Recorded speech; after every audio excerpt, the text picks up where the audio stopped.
welcome, and again, good morning. I hope your morning is off to a good start. Mine started at the wrong hotel.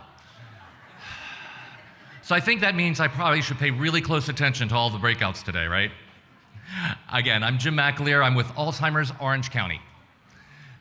We serve folks with memory loss throughout the county. Last year, we served 27,000 people. That sounds good, right? But when you realize there are 164,000 people experiencing memory loss in the county, it's not good enough. This is an exciting time, however. It's more exciting than the 21 years I've been in this business these last 2 years, watching more and more science bubble up, watching more and more discoveries happen, more and more conversations happen. More things hit the radio, the television, every other media that we have talking about different forms of dementia. So we are proud to partner with the Alzheimer's Association, with UCI Mind, and with you to learn more about what's happening today to change the trajectory of these diseases so that someday it works me right out of a job. That's a good day, right? So thank you for coming here again. If you get a chance, drop by our table and learn about our over 50 support groups, our day center, our care consultations, our enhanced care management, and a host of other programs that are here to help you. Thank you again for coming, and I think now, up next, if I'm not mistaken, is the Alzheimer's Association.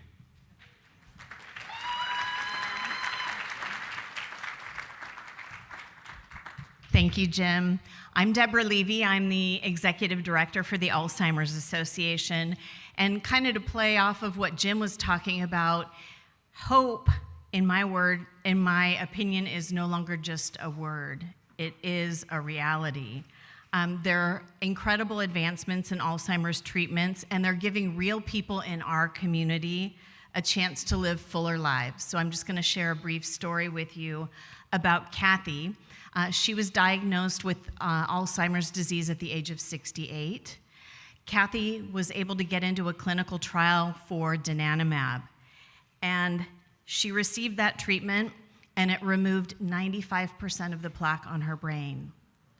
Yeah. No side effects, and she has now been off treatment. What I want you to know is Kathy lives in our community. She has 6 children, 22 grandchildren, 2 great-grandchildren. She needs more time with her family. She also serves on the Alzheimer's Association's National Advisory Council for those living with early onset, so she's helping guide our work across the country. Her husband and her children have used our support groups and various programs to help them navigate her disease. And so Kathy's journey reminds us that this is not just progress in a lab, this is progress that is impacting real people. A little bit about the Alzheimer's Association. Since 1980, we have been the leading voluntary health organization in Alzheimer's care, support, and research. Today, we are serving folks from coast to coast, and I'm the proud leader of the Orange County chapter. We are funding in this community more than $3.9 million at UCI Mind, which is our incredible partner for today's conference. And we're funding $450 million globally. So beyond research, we run a lot of local programs as well. We have our support groups, which are helping families like Kathy's navigate the disease. We're helping folks navigate clinical trials, offering guidance and support to caregivers. So every step, every breakthrough that we're funding, every family that we support brings us closer to our vision of a world without Alzheimer's and all other dementia. I want to thank you so much for being here today. It's now my pleasure to introduce Dr. Josh Grill from UCI Mind.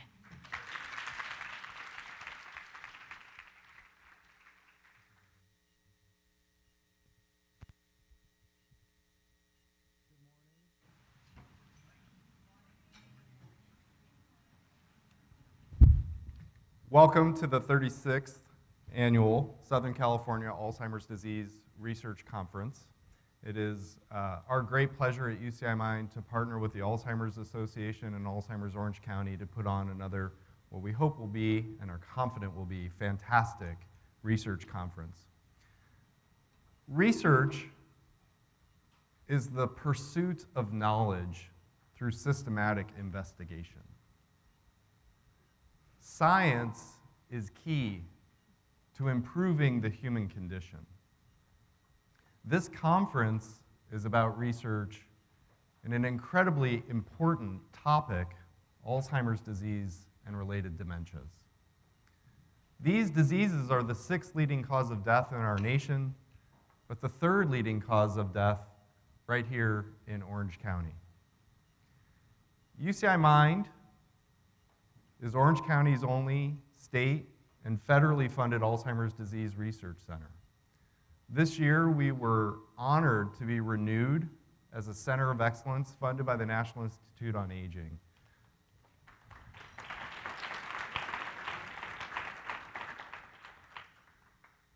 This actually brings the time that UCI Mind has been funded in that network, continuously funded by the National Institute on Aging, to more than 40 years, built on a foundation laid by the founding director, Carl Kottman, enhanced by my predecessor, Dr. Frank LaFurla, and continued by more than 75 faculty members at UCI who have devoted their professional lives to this systematic pursuit of knowledge. This conference is a key element of one part of our mission that we take incredibly seriously to bring science back to our community. We endeavor and put tremendous energy into being a source of trusted information for our community here in Orange County and beyond. This has never been more important. There is misinformation and false information that preys on the desperation felt by families dealing with these diseases. And so we hope that our community understands and will count on us as a source of trusted information. This conference is part of that. We have an active website for UCI Mind. We're active on social media. We have a blog where we comment on stories in the news. And we have an incredible podcast, Spotlight on Care, for caregivers by caregivers. So we hope that you will enjoy today's conference.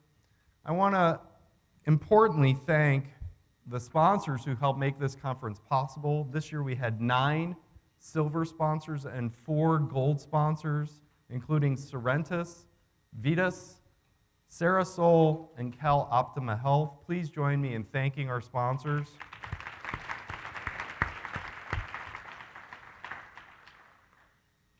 A couple of housekeeping notes. During the breaks, as you can see, we have many fantastic exhibitors who also help make this conference possible, and we hope you will visit their booths. If you haven't already, please check in at the registration table outside. There's a name badge and perhaps more importantly, parking validation, and perhaps even more importantly, a lunch ticket. If you've paid for CEUs for this conference, please make sure to sign in before 9:15 this morning to ensure that you get credit. And we will have incredible lectures today by esteemed colleagues from here at UCI and from around the nation. Please hold your questions until their presentations are complete, but know that we will have time for questions for each talk. With that, I'd like to introduce our first speaker. He comes from a short distance, but in Southern California, we might measure distance in time it takes to commute. Professor Ken Kosik is a very esteemed member of our community of investigators. He joined UC Santa Barbara in 2004 after an illustrious tenure at Harvard. He's produced important understanding of the biology of tau but also participated in landmark clinical trials on rare forms of the disease caused by genetic inheritance. He's an illustrious member of a variety of boards. He's been granted the Potamkin Award, among others, for his work. And we've invited him today to set the stage on this conference's theme, Nature versus Nurture. What in our genes compared to our experiences and exposures determines whether someone will or will not develop dementia in their older age. Please join me in welcoming Dr. Ken Kosik.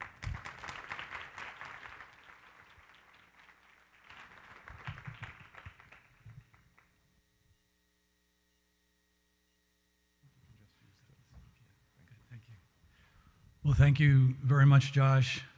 Good to see everybody here. Good to see Frank.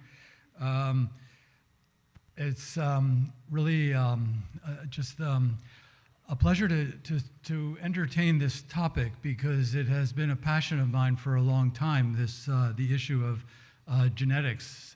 I'm going to talk about exactly the topic here, nature versus nurture, and of course, and I will just move to the first slide here. Did I go the wrong way? I'm off to a good start. Let's see, I guess I might need a little help. I thought I'm pressing an arrow, but oh, I'm going to try the keyboard. There we go.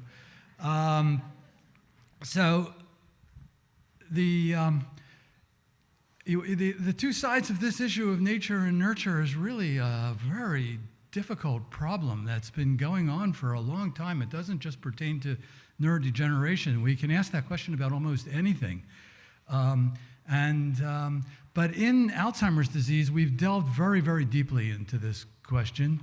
And we actually have done that by looking at a lot of different genes that seem to have some control over the disease. And here is a picture of a lot of those genes on two axes. So you see up in the upper left-hand corner, there are 3 purple circles there that indicate genes that are very, very serious genes. The reason they're up in that corner is because it means that they're very rare. That's why they're high up there. And they also have a very large effect size. That means the good thing is they're rare, but the bad thing is that if you have those mutations in those genes, you will almost inexorably get the disease. So they're very bad genes. And as you come down across the pathway there, that curving line, we get into genes that have less likelihood of actually causing Alzheimer's disease, although they do still create some risk, but they're more common. So the big theme of this picture is that there's a huge number of genes. Look at the far end out there where all those little blue dots are. Those are genes with not even enough room on the chart to list them all. They're genes that are very common among us, and they create a small amount of risk. So we have to compile a huge number of genes to actually compute what our risk is. Well, how will we go about that? We start by looking at twins. And twins have a certain amount of risk. Identical twins, you can see on one side in that picture down there, the twins both, they share all the same DNA. And the risk that an identical twin will get Alzheimer's disease when one does is about 60 to 80%. So that's the benchmark. That's what we're looking for to say that's how much of how much genetic risk there is in Alzheimer's disease for all of us. However, if you add up all the genes we've identified so far, you don't get to 60 to 80%. We call that missing heritability. We're still missing a lot of the information as to what genetics lie behind Alzheimer's disease. And that is what part of the search is for. So where might that missing heritability be? And here's somewhat of a technical slide which shows you where it could be. Well, those GWAS, that's how you get that list of all those genes. You look for genetic association in large populations, and you come up with a number of different genes, and that has not really given us a full answer, but there's more work to do. There's other places in the genome that we can be looking. There's regions that haven't really been fully studied yet. And and I'm just taking off all my glasses so I can see my screen. There's a lot of other considerations here that you can see on this list, like the environment, how genes are being interfaced with the environment. That becomes an important part of epigenetics. The age dependency, that's a big confounding factor. I mean, suppose two people are at risk for the disease and not until they get to be about 80, but maybe one of them passes away at age 75. So we never actually see that risk. But I'm going to spend most of this talk, the rest of this talk, talking about where that red arrow is. These are rare genetic variants that have this very high likelihood of being causative. And I think there's probably still more to find that are buried within our genomes. But I want to tell you about one of those genes that is responsible for Alzheimer's disease, the largest family in the world with familial Alzheimer's disease due to a mutation in a gene called presenilin, which you can see in the upper left-hand corner. That's the shape of that gene, the protein rather, and it carries a mutation that will invariably lead to Alzheimer's disease. This family, they're huge. You see the family tree there. They live in Colombia, where I've been studying this problem for 30 years and put together this large family tree. They all share a mutation, and they consist of about 6,000 people who are related to each other because they do share this rare mutation, but they often don't even know they're related to each other. They may be fifth or sixth cousins, only we know they're related because they do all share this rare mutation. And they get the disease around age 45 or 50, and it is inherited as an autosomal dominant trait. That means that if one parent has the mutation, there's about a 50% chance likelihood that their child will get it. So in doing this over 30 years, I've worked with my very close colleague in Colombia, Francisco Lopera, who you see in this picture, who very sadly recently passed away, and began this study by bringing together these families, as you can see in this picture. And this is why I put the word nature, nurture on this slide, because if there's ever a case where genetics really controls things, this is it. And yet, I'm quite convinced that nurture makes some difference here. I'm struck by this picture that we took a long time ago, because if you see here, there's a woman with Alzheimer's disease there, and behind her is her daughter. And because there really are not so many assisted living facilities in Colombia, the Alzheimer patients stay with their families throughout their entire life until they die. And you can see right in this picture, there's a closeness. There's no tendency for warehousing. That is that grandchildren and children and the children will touch the affected members, like you see in this chair. And it means to me that nurture does have a role. There's just no doubt in my mind, even in this family. They live in the environs around Medellin in Colombia. They live in these, what in Brazil might be called favelas, in the hills around Medellin. You can see that in the adjacent picture. And we will bring the families together to, over all these years, like here, to inform them what's going on, to let them know that we can perhaps help them, but what we really want to do is try to learn what we can from them, to draw their family trees, to get blood samples, to investigate the genes, and ultimately to see if we can bring a clinical trial there to help, which actually did happen. And there are more trials being planned there to help these individuals. So here you see the families brought together in one of the towns about several hours outside of Medellin, up in a town called Yarumal, where once again we bring the families together. And again, I'm just like again, struck by the genetics, because this gentleman you see there in the white shirt on the front row, he got up and he asked a question. He said, Doctor, I have a question I want to ask you. Is it okay if we marry our cousins? I said, well, I'm a geneticist. I don't think it's a great idea. But then he answered, he said something that I could not respond to. He said, but we have no one else to marry. They live in generally small towns. People don't move very much. They're very large families, so almost everybody is a cousin with somebody else, a third, fourth cousin, and there's a lot of consanguinity. But this is an autosomal dominant gene. This is like, certainly there are problems with marrying your cousins there and everywhere in the world. But this problem with an autosomal dominant gene means that it's not related to consanguinity. It's related to a founder effect.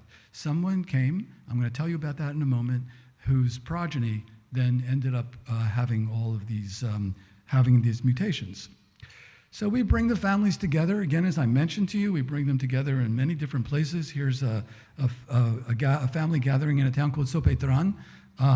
They don't live in Sopetran. They actually live over that mountain in the background in a town called Moron, and had to get to this family meeting by horseback. Here's another individual with Alzheimer's disease in one of the barrios right around Medellin, where this young girl, this happens to be a small family, she's been taking care of her mother. She's only 18 years old, and she's been taking care of her mother with Alzheimer's for the last 9 years under these conditions. And you can see in the other picture, our nurse, Lucia Madrigal, is going down to enter into their home. Here's another family where this grandma met her future husband, in a little fiesta somewhere out in the mountains. They had a wonderful time. They got married. Little did she know that her husband was a carrier of this mutation. And after being married for many years and having 12 children, not unusual, they started to come down with Alzheimer's disease. And now by the time she's something like 80 years old, in her home, and this is very sad, she's taking care of 3 of her children with Alzheimer's disease. And one of them is shown right here in this picture, who is actually now in a somewhat vegetative state. He just lies in bed most of the time. He cannot talk. But remarkably, if you sit him up and put him in a chair and give him a harmonica, he plays music wonderfully. So we're back to nature nurture. Here is another social program that we work with in Colombia, where bringing what the families need to them.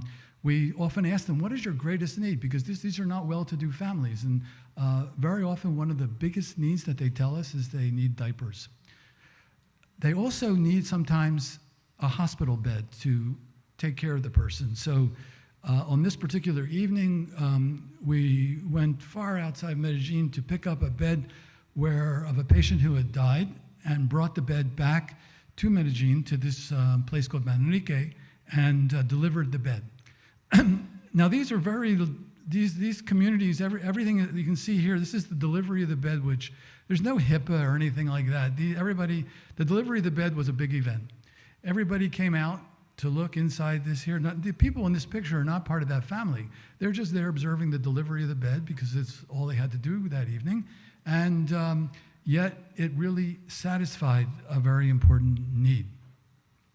Here is another town called Angostura, where we're talking about the beginning of the clinical trial I mentioned. In collaboration with Roche and with Banner, an anti-amyloid trial was begun there. It got completed after 7 years.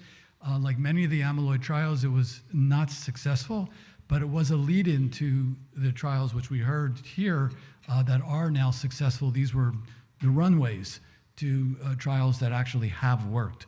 So, and here is our group again explaining to the families what the plan is and answering all their questions. Things like, they would ask, well, we were under the impression that we get this disease by touching someone that has it, or that there's this tree that grows somewhere that you can get it by touching it, but we don't know what tree it is. Can you help us? There was a priest who they thought had an evil eye. There's so many superstitions and a whole process of what they call brujeria, which is kind of witchcraft that operates in parallel with Western medicine. It's sort of a lot what Josh was talking about, where it's so important to bring scientific evidence and information. And but because the brujeria is so embedded in the community, a lot of people there will hedge their bets, and they want to do both. You can't just disregard it because the belief in it is so strong. What you have to do is bring a positive message about what we're doing, and that seems to work. We bring everybody together around Christmas time, and here's all members of that family here gathered in one of the centers at UDA, the university there, University of Antioquia, and the family is all gathered here. And then again, we've extended this to places that are even further away, to other areas outside of the original area around Medellin, and have uncovered additional families and bring them together. I'm going to show you a picture of a family where they came together. We had a dinner with them. We got family trees. We talked to them. We got blood samples.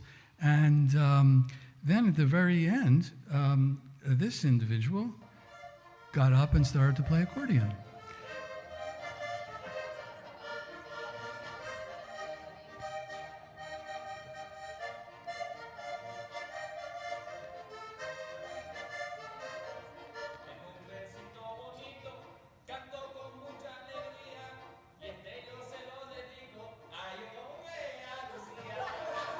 So what he's saying there is see that, so he's playing, this is called a vallenato. It's from the area of the north of Colombia. It's the kind of music they have there. They do this accordion stuff. And these vallenatos are improvisation. They just make up the words as they go. And so he's singing this song, and he incorporates our names into the song. He mentions Lucia and Lopera and brings in all the investigators that are studying their family right into the music. It's really, there's such an amazing experience to work with these families, to work with them collectively. They all come together, and when we want to, like for instance, if we want to collect a family tree, we just we'll say, oh, I wonder what that particular cousin is doing, how old that person is, and they may not know, but they'll say, oh, but she lives just down the street. So they can bring her in. It's not like bringing someone into our clinic and we close the door and they're in a room with one person. We have the whole family together working on this. Here's a family, the children from one of these families. All of these children are at 50% risk for getting the disease, and so we have a support group. And here we are, here's Francisco Lopera and Lucia, trying to assemble these family trees, going through church records to trace back the origin of these mutations. And by doing that kind of work, plus the DNA, all the sequences of their DNA are aligned in the picture on the lower left there. They're all lined up and around and by doing that work, we've been able to find that this mutation will probably date back to around the time of the conquistadores, the times of about Christopher Columbus, that they coming to the Americas and bringing that mutation in one of those individuals. Maybe that guy's in that picture. So we've found other families as well here. This is a family that their origin is not the same. They have an African origin. They have a different mutation in presenilin. And so they live in another town called Quiroz. There's another family here that's in another part of Colombia, near a town called Monteria. They have an indigenous origin. So they're coming from different origins all over Colombia, bringing this mutation. How did that happen? How could there be so many different mutations? Here they all are. 14 different mutations all over Colombia in this same gene. How could that have happened? Rare mutations in a relatively small population compared to other places in the world. And we really think the reason for that is shown here that Colombia is a tricontinental admixture. It means that 3 populations came together that had not mixed before. The Spanish, the indigenous, and then when the Spanish failed to find gold, they started to import slaves from Africa as a way to get wealth. And after this population mixed together, like we call it an admixture, they're, as part of that problem of, not the problem of admixing, but the problem of bringing these populations together, they were struck by a lot of diseases. The diseases are listed here, many, many conditions, viral diseases, influenza, tuberculosis. It makes COVID look like a walk in the park. The population was decimated. And when that happens genetically, we call that a bottleneck. And it means that sometimes you select in there for rare mutations. So many people died, but a few people survived that happened to carry these mutations in these in these small towns. And in those small towns, they started to have lots of children. So basically, you see a phenomena in Colombia which is actually quite interesting. That is, the genetic map parallels the geographic map. You go to a certain town like Yarumal or Angostura, and there's a mutation there that began with a founder who first lived in that town and then had many children. There are many mutations that we've also found in other neurodegenerative diseases that are listed here, like frontotemporal dementia and Parkinson's and other diseases. But I want to end here by showing you a picture of a very important discovery that was based on all of these kindreds, and one that was made by a speaker coming up this afternoon, Yakeel Quiroz and Joseph Arboleda, who in studying this family tree, one day found this lady. She has the mutation, her name is Aliria, and she came into the clinic with the mutation, was not demented, she was over 70 years old with the mutation. This had been unheard of. It was just nothing, no one had seen anything like this. And you'll hear a little bit from Yakeel. She did a lot of imaging. After she died, we got the brain, we looked at it, and the main thing that we found was that this individual had a lot of amyloid in the brain, but very few tangles in the brain. That is, she decoupled the amyloid from the neurofibrillary tangles. You clearly need both to get dementia, and whatever is going on in her has able to decouple those two phenomena. And so what is going on? Well, she carries a second rare mutation called the Christchurch mutation in ApoE. And it's that we believe, and there's now other labs that have confirmed this, that rare mutation that she just so luckily got from some other lineage is able to cure the first mutation. It's a remarkable story of serendipity, a remarkable story of genetics. So I'll end by thanking so many people that contributed to this work. I only mentioned a few of them, like Francisco Lopera and Lucia Madrigal in this picture, but up in the upper left-hand corner is a former grad student in my lab, Juliana Acosta Uribe, who's just an amazing work on all of this. There's Yakeel here that you'll hear from later, and another person who's contributed a lot to our work has been Jennifer Yokoyama, who you'll also hear from later today. Thank you very much.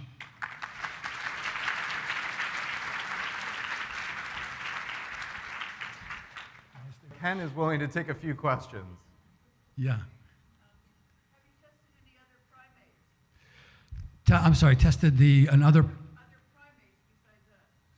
besides us? Well, how to test? To test for the Christchurch variant to see if there's protection, or? Oh, no, just for Alzheimer's and like chimps and gorillas. Yeah. They have Alzheimer's diseases. It's not very well known. People are studying that. We haven't seen these exact mutations in other primates. There has been some people have looked. There is a primate that carries tau mutations leading to frontotemporal dementia. It's really interesting. But we, at least to my knowledge, we have not found presenilin mutations in the primates yet. Yes? And then you're next. What's your conclusion regarding genes causing Alzheimer's versus nature? Yeah, great. Okay, got right to the heart of the matter. I'll repeat the question. Well, so what is my final conclusion on genes versus nurture? It's just a spectrum. If you have some of these really rare mutations, the genes is almost completely deterministic. But how about the rest of us? How about for the sporadic cases? So some genes are somewhere around 50, 60% of what's driving this based on the twin studies. Maybe a little higher, maybe a little lower, but somewhere in there. What about the rest? And I think there's going to be speakers coming up today that will get what the other protective factors are. I know I don't have much time, but I'm going to just tell you what I believe are the two of them for most of us. The top two ones are going to be control your blood pressure, know what your blood pressure is, and exercise. But there's lots of others. There's diet. I think that we're going to hear more about that in a moment. So there are lots of things that you can do to get to those non-genetic components.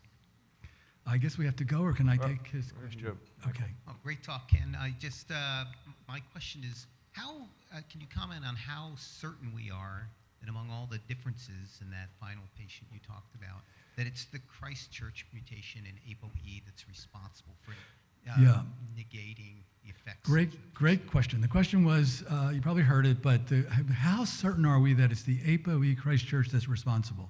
So that's a great question. And this is an N of 1, so how can we really be sure? And I think that there does remain a little bit of uncertainty, but where we are getting more and more certainty is the fact that there are now, people have put these human genes, these mutations, both into animals, and then have corrected them by putting in the Christchurch mutations. So animal studies in rodents have confirmed that the Christchurch looks like it's protective. But to really nail this is very, very, very hard to do because the numbers are so small.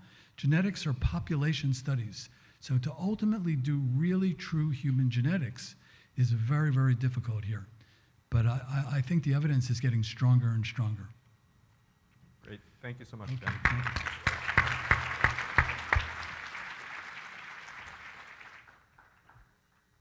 Our next speaker is Professor Sudha Seshadri from UT Health San Antonio, where she's the founding director of the Glenn Biggs Alzheimer's and Neurodegenerative Disease Institute. It was a major coup for UT Health San Antonio to recruit Dr. Seshadri from Boston, where she had been principal in studying dementia and cognitive risk factors for cognitive aging problems in the Framingham study, the very famous, world-famous study of cardiovascular disease. She was recruited to bring an Alzheimer's disease research center to Texas and successfully did that and has built a very impressive collection of investigators devoted to the science of Alzheimer's disease at UT Health San Antonio. We're very excited to welcome Dr. Seshadri.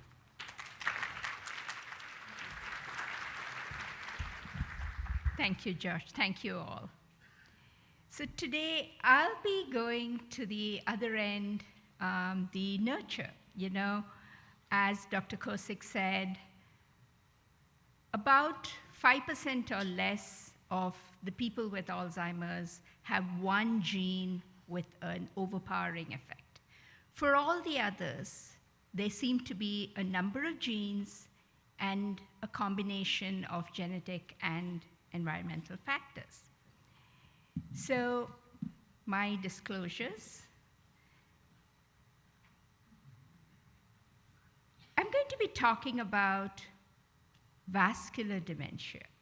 It's often thought of as the second most common cause of dementia, but that is a question of perspective. Look at the person to your right, look at the person to your left. In today's day and age, unless we do something, one of the three of you will develop dementia before you die if you live the average lifespan of a man or a woman.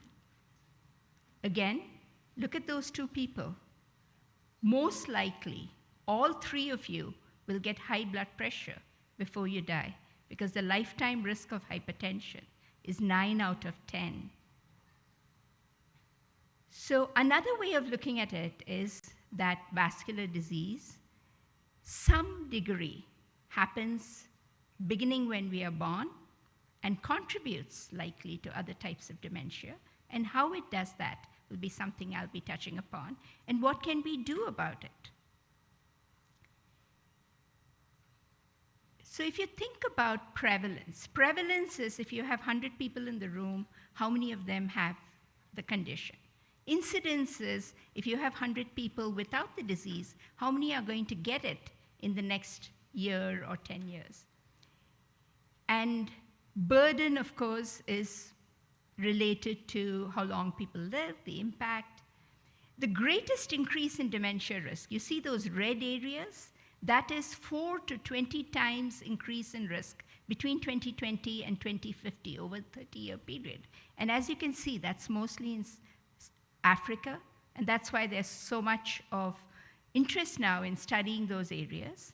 Of course, it doesn't mean that any part of the world is not going to see an increase, but the piece of hope is that at a given age, our risk of developing dementia is actually going down through things like better early childhood nutrition, education, better ways to prevent stroke, but on the other hand, we have an increasing obesity. Right now, all across the US, the average BMI is overweight in every state in the US.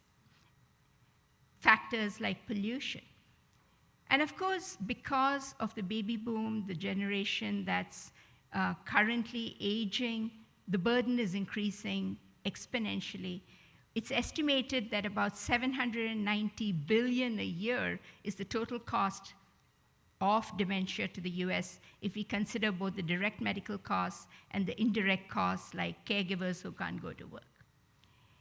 And this, you can see the increase is most in countries which can least afford it. What is dementia? Right? Dementia just means that some of the cognitive behavioral abilities that a person has decline to the extent that they are not able to do all that they want to do. And this is a balance between bad things happening in the brain and the resilience of the brain to these bad pathologies. And one thing we are recognizing is that in most people, other than those who are carrying this very strong deterministic mutation, it is not one pathology, but on an average 2, and often as many as 4 pathologies. There is the amyloid and the tau, which all of you know is Alzheimer's. There is alpha-synuclein that can cause dementia with Lewy bodies. There's a protein called TDP43 that's implicated in a condition that happens typically in the oldest people called late. And then there's vascular disease and many other causes. And we want to find these proteins building up in the brain before there are any symptoms, preclinical, or when there are the earliest symptoms, what we call mild cognitive impairment. And you saw there are over 80, over 100 genes. Many of them are interacting with the environment, so that some genes may make you particularly susceptible to, say, the bad effects of air pollution or to the good effects of exercising. It's interesting that if you take a stroke risk prediction score, this is what is your 10-year probability of stroke. It is a very good predictor of your risk of cognitive decline, even if you don't go ahead and develop dementia. So all of this gave the hope about 10 years ago, and many studies have shown this now, that we are doing something right. In Framingham, which has been going on for now 78 years, and started looking at dementia in 1974, if you look at a person's risk at a given age, that has been going down over the last 3 decades. And the average age at which symptoms develop has gone up from 80 to 85, which is good. But we have much less information on other populations like Hispanics or native ancestry. Now, there's this famous study called the Nun study, where about 700 nuns were tested every year, donated their brain. You know, they were all very similar lifestyle. So you could look at differences in the nature part of it, and this is something that continues to give us answers. And also in San Antonio now, there was a study called the San Antonio Heart Study that began about 1979, about 50 years ago. And about 3 years ago, the same Claudia Setizabal, who 10 years ago did some work in Framingham, is now leading the study, studying the brain in as much detail as we do in the Alzheimer's Disease Research Center to see what's happening in Hispanics, because they seem to have a higher risk. One of the reasons Hispanics may have a higher risk is that they seem more susceptible to things like diabetes. San Antonio, unfortunately, has a distinction of being the highest prevalence of diabetes among the various large cities in the United States. And so what do these vascular factors do to the brain? They affect the flow from the heart and the large blood vessels. They can have blocks in the blood vessels resulting in strokes. But most of the effect is actually through disease of the small vessels, which can either have what is called arteriolosclerosis, or they can have accumulation of amyloid in the vessel called cerebral amyloid angiopathy.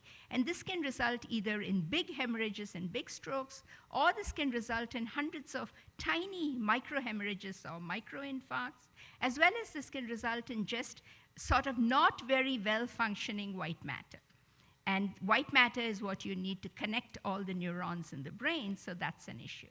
So we can see what's happening in the brain with an MRI or a CAT scan. Those are vascular brain injuries. But two people with the same amount of white matter may have different changes in their cognitive ability. And this could be because of functional changes. And so vascular cognitive impairment is an amalgam of both the structural injury and these functional changes. It can become severe enough to be dementia. But I told you we want to catch it early. So an increasing concept is vascular contributions to cognitive impairment and dementia. And if you look at it that way, vascular contributions happen to frontotemporal dementia. They happen to people who are gene mutation carriers as well. And as somebody said, they could be part of the reason why two people with the same mutation may have some variability in when they're present. So the broad definition today is that there are cognitive and behavioral problems, there's disease in blood vessel or blood flow, and there's some evidence of damage to the brain. And that's what we often call vascular contributions. But there's another definition of the word VCID, that is vascular cognitive impairment and dementia. And as I pointed out, remember I said the mean age at which somebody gets symptoms is now 85. And if you take the average person with dementia then, they typically have these 4 pathologies. So the right question, maybe not how much, may not be if someone has a vascular contribution, but how much of a vascular contribution? What type of a vascular contribution? What is the impact of the vascular contribution on everything else that's happening in the brain? And of course, the million-dollar question, what can we do about it? And the answer may not be one thing, but may be dependent on the type of vascular contribution. How does the vascular act with the Alzheimer? They could just be 2 bad things that add up and break through the resilience. It could be that the vascular is actually making the amyloid and tau process worse, what we call synergy. Or it could be that the vascular is affecting the heart, is affecting the kidney, and all these medical conditions are then reducing the resilience of the brain. And all of this is true. So the vascular disease going from clockwise from top shows, the thickening of the arteries, the white matter that is sort of, you can see this porous nature and less myelin in it. Myelin is needed to conduct those impulses. You can have different degrees of arteriolosclerosis, and then you can have hemorrhages. You can see all these red blood cells. And often you study mice by putting a gene in that's abnormal and seeing what happens. But if you take mice that are all healthy mice, wild type, and you feed them a bad diet, you find a number of bad things happen, such as there is less blood flow to the brain, there is less synaptic function, and there can be small infarcts. This is my colleague, Donna Wilcock. And so you can study not just all the bad things that are happening in the brain, but also the function of the brain with newer methods of imaging. And the better these imaging get, the larger the number of people who seem to have some vascular injury, so much so that even high school and college students in a study in France called iShare were having the earliest signs of vascular brain injury. And if you kind of make scores based on these different vascular brain injuries, you find that people with more of these are more likely to develop dementia over time. You can also sort of use, we can now go on to, can the vascular actually make other things worse? For this, one of the central concepts is something called the neurovascular unit, where the nerve cell, the brain, and the vessels, the small vessels, come together, and they form a blood-brain barrier, or now we call it a blood-brain border, because it's not an absolute barrier. Things go back and forth. And this is an area that's being studied in detail, including at the level of each cell and seeing what is expressed in each cell in a project called Vascular Center Without Walls. And you can find, again, so around this are the perivascular spaces, which we think are very important for removing the amyloid from the brain, particularly in deep sleep. This was discovered again about 15 years ago in mice and then in humans as well. And if the brain is working hard to remove the amyloid, these spaces around the vessels enlarge, and these are called perivascular spaces. You can see them on an MRI. And if you have larger perivascular spaces, you seem to have a higher risk of developing Alzheimer's. You can do machine learning AI to produce detailed diagrams of this. And even in normal people without dementia, the higher amount of enlarged perivascular spaces seems to be related to lower cognition. We now have to figure out how to shrink those spaces or figure out how better to promote amyloid removal, and there are some studies doing this. But there may also be other ways. You heard about this lady where amyloid was building up, but tau was not building up. So the two are not inevitable. And it could also be the other way, that even with the same amount of amyloid, one person may have more tau. We know that football injuries, CTE, for example, results in tau accumulation, not in the same pattern as Alzheimer's, but it does. And we are also learning that blood flow to certain areas of the brain may form a synergy with amyloid in those areas to develop tau. In fact, in 35 to 75-year-olds in the Framingham Heart study, we found that independent of the amount of amyloid, arterial stiffness, this is one of the earliest things that happens even before hypertension, starts as early as in the teens. Arterial stiffness was associated with a greater burden of amyloid, and the carotid artery thickening was associated with, arterial stiffness with greater amount of tau, independent of amyloid, and the arterial thickening with increased amount of amyloid. And there are other factors that we traditionally think of, like sleep, loneliness, physical activity, some of the factors that go up with physical activity. These were all associated as well with amyloid and tau burden. What about medical conditions that can affect brain function? The common diseases. Now, if we take somebody who has Alzheimer's and you're looking at their kidney function, that's too late, right? You need to look at people who are healthy. So in Framingham, we had about 15,000 people. But among 15,000 people, you don't see as much dementia. So these days, we had a consortium come together of about 8 studies, and we've recently added another 5 studies to improve representativeness. And this 130,000 person cohort is a good substrate in which we are looking not just at things like heart disease and kidney disease, but also at things like lung disease, liver disease, and then using biomarkers in the blood and in other fluids to see what may be the association, what may be the reason that, say, lung function is associated with a higher risk of dementia. Those studies you saw of Alzheimer and their genetics, what about the genetics of vascular contributions to dementia? That's something that's just beginning to be explored.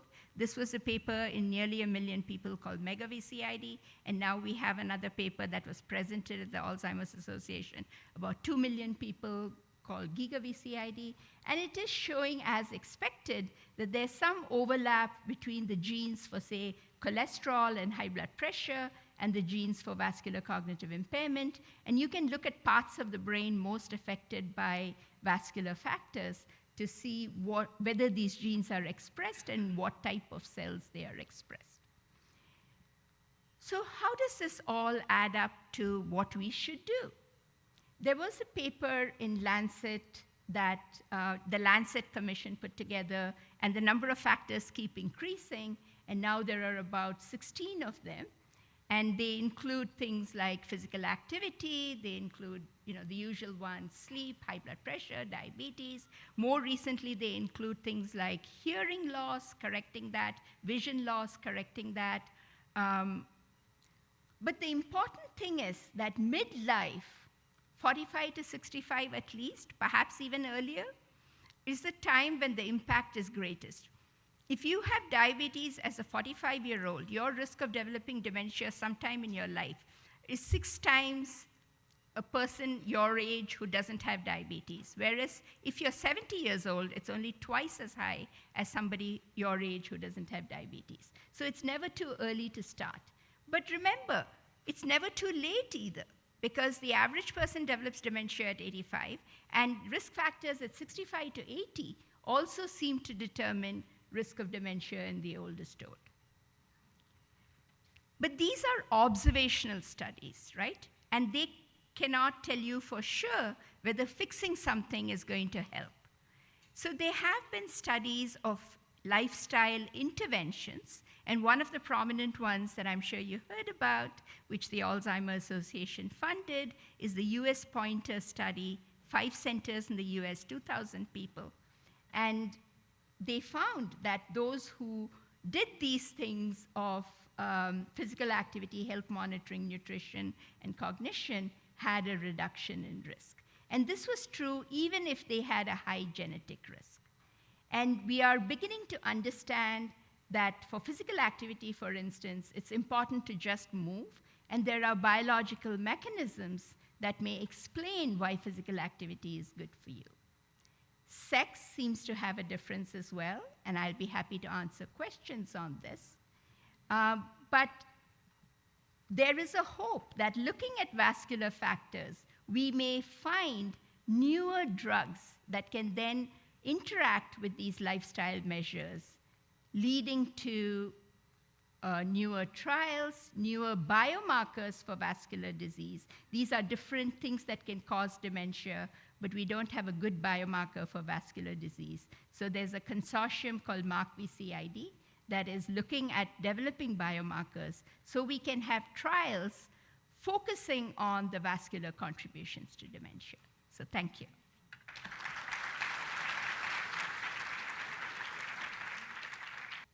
Certainly genetics plays a role, but even if you have, let us say the commonest genetic factor in most Alzheimer's is this gene called apolipoprotein E. So 50% of people who go on to develop Alzheimer's have 1 copy of the bad gene E4. Even among people who have an E3, E4, controlling all the vascular risk factors halves your risk of developing dementia. So not saying that if I had won the genetic lottery and had a E33, that would be even better. But even if I'm 3-3, controlling these vascular risk factors helps reduce the risk of dementia. Oh, thank you. It's nice to see the two of you standing there together. So we have 2 labs, UCI Mind and Texas, and I'm struggling as a hospice palliative physician and as an internist in Orange County, where you're telling that we are having more incidents of dementia than any other, then why are we separating these two, Alzheimer's and vascular? And for many purposes, what I already mentioned, we are struggling with to put a terminology to it. Can you help us? I think that's an excellent point, that studies are often done with an effort to see a fairly homogeneous group. However, we know that people enrolled in lecanemab, donanemab trials, for instance, did have some degree of vascular injury. The American Heart Association, for instance, is brought together a group of people that included stroke people and internists and emergency medicine people.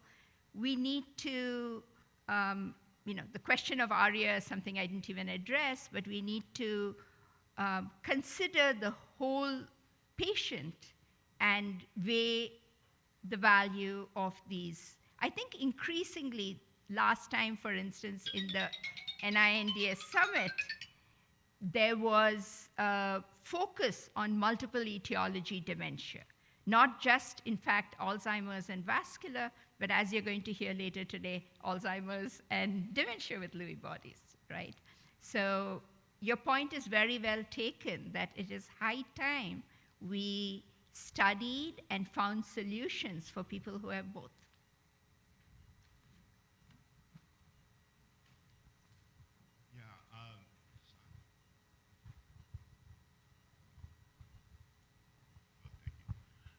My question is, when researchers talk about the reduction in Alzheimer, are they talking about, as it black and white, meaning a reduction 50%, that person would not develop any Alzheimer's? Or when they talk about a reduction, are they talking about the severity of the course of the disease? I've come to a few of the symposiums, and when they talk about reduction in risk or reduction, I'm confused whether that's a all or nothing or just the severity. Thank you. There's, my mentor David Rackman once wrote an editorial called, "If we all live long enough, will we all get dementia?" So in this population epidemiological studies, we are talking about delay, that is, the time when people get symptoms. But because we don't have an indefinite lifespan, delaying things by 5 years can mean we have a larger amount of time with cognitive health and a lower burden to the healthcare system.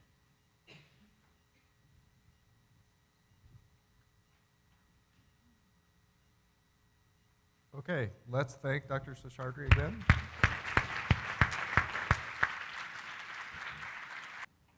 So we're off to a fantastic start. 2 great talks this morning, and now we'll have 3 talks before lunch. The first is going to be from Professor Jennifer Yokoyama from UC San Francisco. Dr. Yokoyama is the holder of the Mary Oakley Foundation Endowed Professorship in Neurodegeneration, and she directs the Neurogenetics and Aging Lab at the Memory and Aging Center. And she already had a great shout out from Dr. Kosik for her work in studying the genetics of rare mutation causes of dementia. And now she's going to talk to us about some of the more common genetic risk factors for dementia. So, Professor Yokoyama.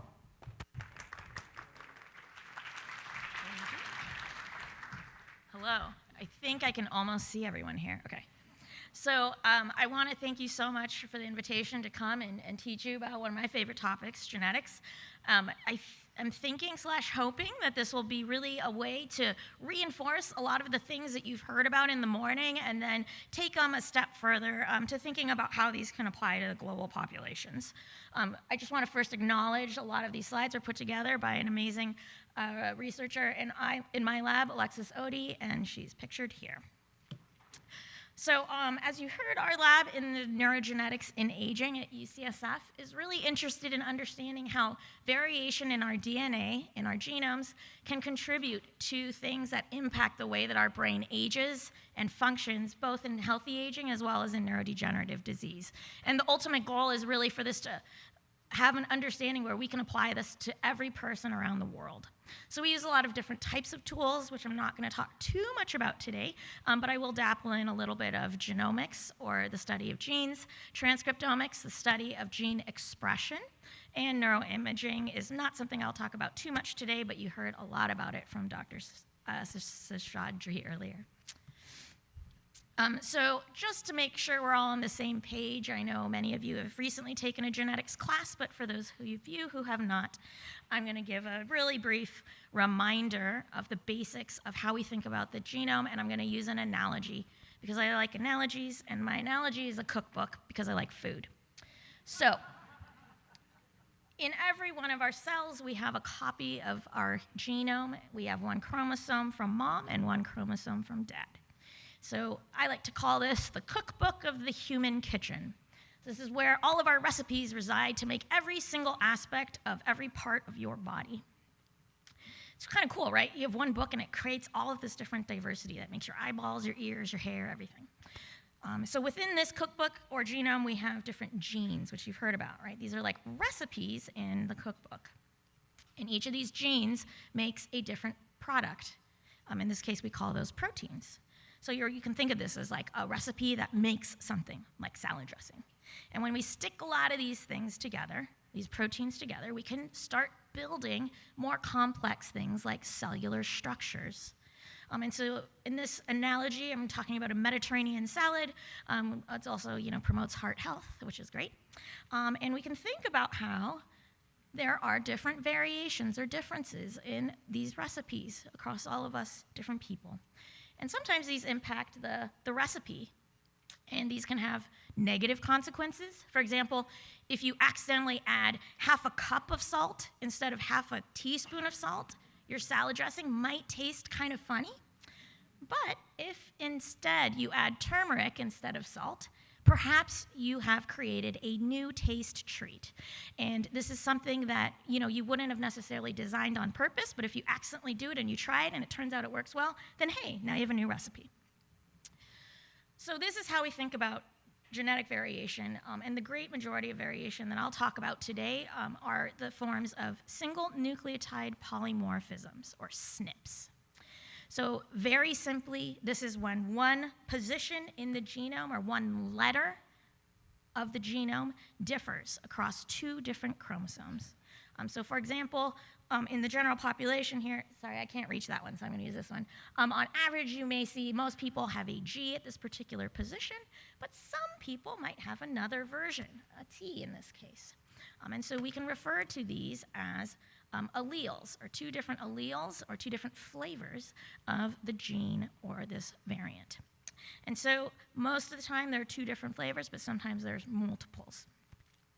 And so the great majority of our genomes are actually quite identical. And you can see this tiny little slice on top represents only less than 0.5% of our genetic variation is what's different between any one of us in this room and the human reference genome, on average.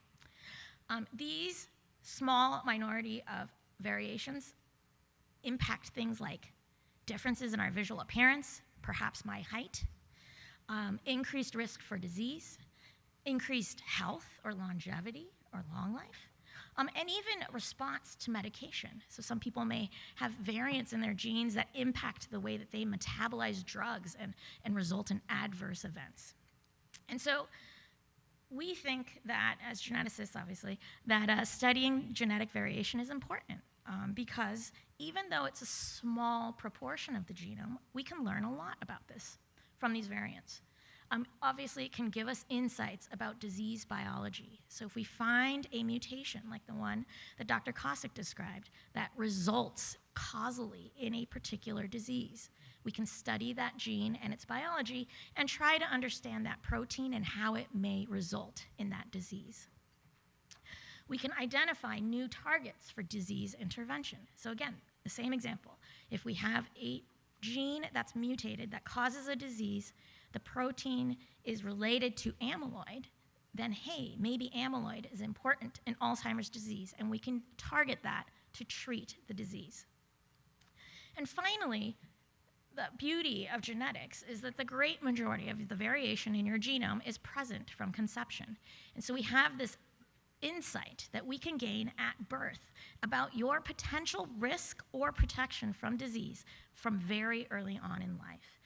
And this type of predictor or biomarker of disease risk can be very informative as we're moving towards this time in science and medicine where we can really take an individualized approach to thinking about each person and how they may be predisposed to disease, but also protected or resilient against it.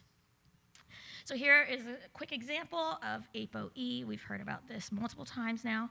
Not only is it a risk factor for Alzheimer's disease, where if you have E2, the flavor of E2 or allele, you may be at lower risk for Alzheimer's. E3 is pretty neutral. E4, or ApoE4, tends to be associated with higher risk. Interestingly, this same genotype is also associated with risk for coronary artery disease, again, where we're seeing this interaction or synergy of cardiovascular health and brain health. The good news is that even if you have 2 copies of those ApoE4 risk alleles, you still are not guaranteed to get Alzheimer's disease. And indeed, there are studies that actually show that even those that carry 2 E4s but exercise on a regular basis tend to be less represented in Alzheimer's disease cohorts. So there are many lifestyle opportunities that we have to modify our genetic risk. Okay, so I'm going to quickly now jump into the rest of the genome. So we have already heard briefly about the history of genetic studies through Dr. Kosik. We learned that in their early days of Alzheimer's disease, we were studying families to understand what are causal genes or mutations that result in disease, and this is how we identified genes like APP and presenilins and ApoE. We've then since begun to understand variation that occurs at slightly less frequency, but still has a relatively strong risk or contribution to disease, things like tau and TREM2. And more recently, here shown in these big bubbles up here, in recent years, the amount of information that we have learned about the genetics underpinning Alzheimer's disease has really expanded. And it's because the technology to study the human genome has enhanced. And so now we can study lots of those SNPs, from millions to tens of millions of those SNPs, all in one assay, and begin to look at those across a lot of people. So I was excited when Ken showed this graphic because it's also in mine. It'll be familiar to you, hopefully. And so again, we see that things that tend to be rare have really strong risk factors or risk impacts on disease. And things that tend to be more common tend to have more modest effects. And so one question in the field is, how are we going to summarize all of this stuff down here so that we can begin to further embrace the genetic information we have to make decisions and inform the ways that we're intervening on health to promote brain health over time. So just as an example, this study came out less than 2 weeks ago as a preprint from a European group, and they analyzed, sorry Sudha, but this is an even bigger study. So this was 180,000 Alzheimer's disease cases versus 2.6 million controls. There's a lot of people, right? And in that study, they found 127 different genetic regions associated with Alzheimer's disease, which is actually it's big for geneticists, but it's actually kind of small. Of those, 48 were new. They had not previously been identified. Many of them generalize across different populations, and I'm going to talk about this more in a minute. But some of them were actually unique to very specific backgrounds. And so you see here up in the top, all this stuff in the bottom is really kind of summarizing that the genes that they identified are very enriched, as other studies have found, in the immune cells of the brain. So these are genes that are particularly expressed in cells called microglia, that are the resident immune cells of the brain. And we can use this new information about genetic risk to make better predictions about who's going to have Alzheimer's disease versus not. However, this was a European study, and the great majority of the individuals in this study were of European genomic background. There were also individuals from African backgrounds, East Asians, Amerindian or Native American, and South Asian. 91% of the genomes were European ancestry, so just plant that in the back of your mind for a little bit, and I'm going to talk you through why that matters in a few slides. Okay, so one of the questions is, right, can we use all of those little dots at the bottom of that bottom corner of the slide to make better predictions about a given person's risk for Alzheimer's disease or any other disease? There is a new tool that is very popular in the field now, where we can make individualized risk scores by adding basically the effect of multiple different variants across one person. And so in this schematic example I'm going to show you, we'll have these V's, these colored blobs, and the size of the blob represents the size of the effect of that risk variant. And basically what we can do is we can count the number of risk variants somebody has, and we'll multiply each of those risk variants by the size of the risk effect, and then we can make one score that's like the summarized version of your Alzheimer's disease risk. So here are 3 people as examples. We have 4 different variants, 4 dots. Some are big, big risk. Some are smaller, little risk.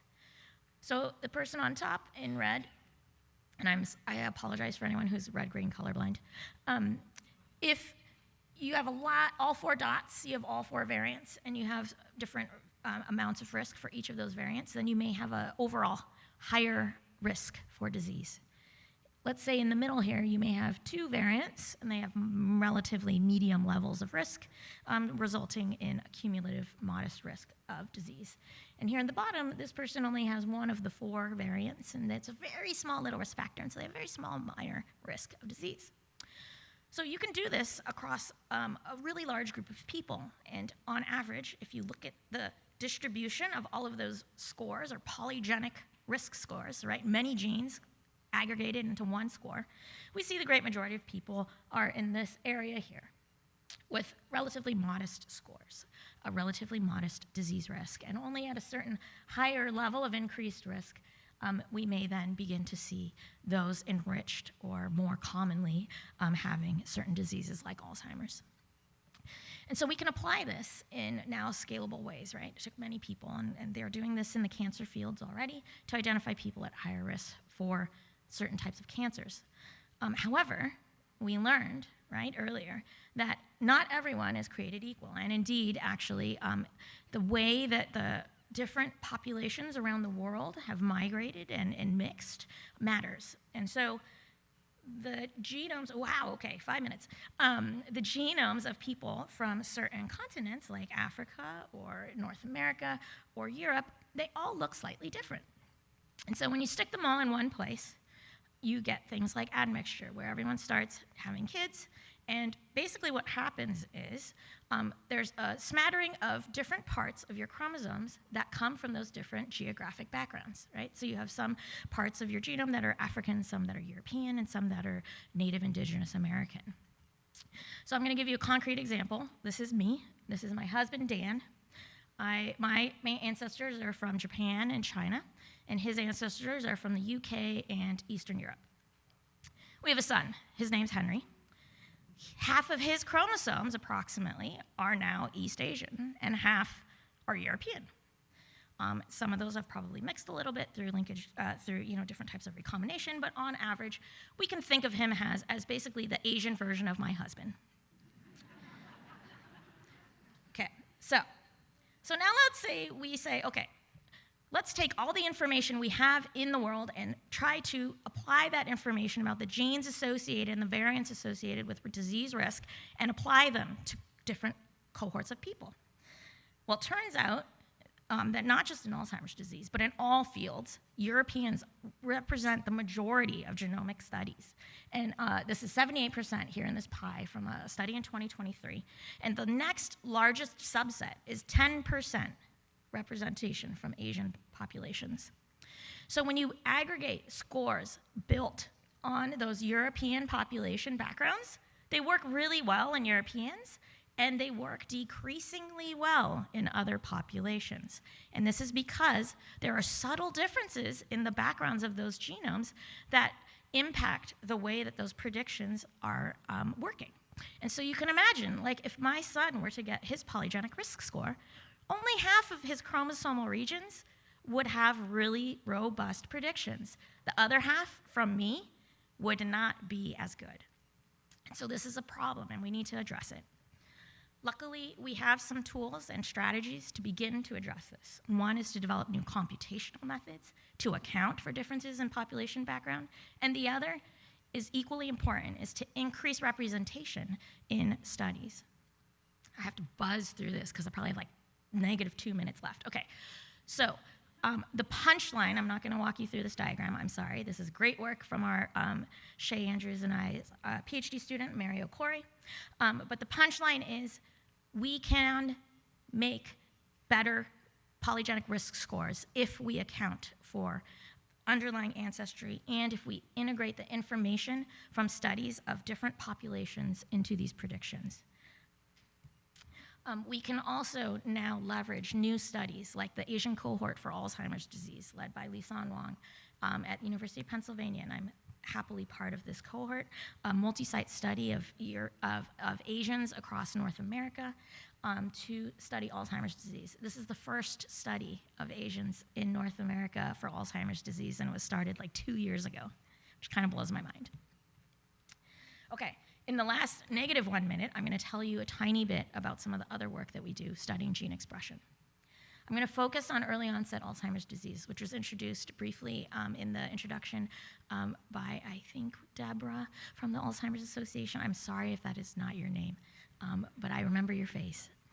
And so not all early onset Alzheimer's disease is familial. In fact, actually a lot of it, while it does occur often before the age of 60 or 65, is not inherited in a familial fashion. But they are, individuals who have earlier onsets of disease are known to have more aggressive clinical courses, often have a non-memory predominant form of disease. And because of these less typical clinical symptoms, will often experience delays to diagnosis and potentially even be excluded from clinical trials because they're being identified a little too late in the disease progression.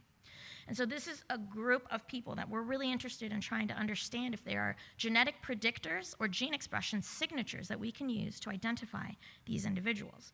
So early onset AD, again, represents about 10% of all of Alzheimer's disease, but the majority of it here is a group of people that we still don't understand the genetics of, so they have missing heritability in disease. So I'm going to briefly remind us that the brain is attached to your body. And because of this, it interacts with the blood.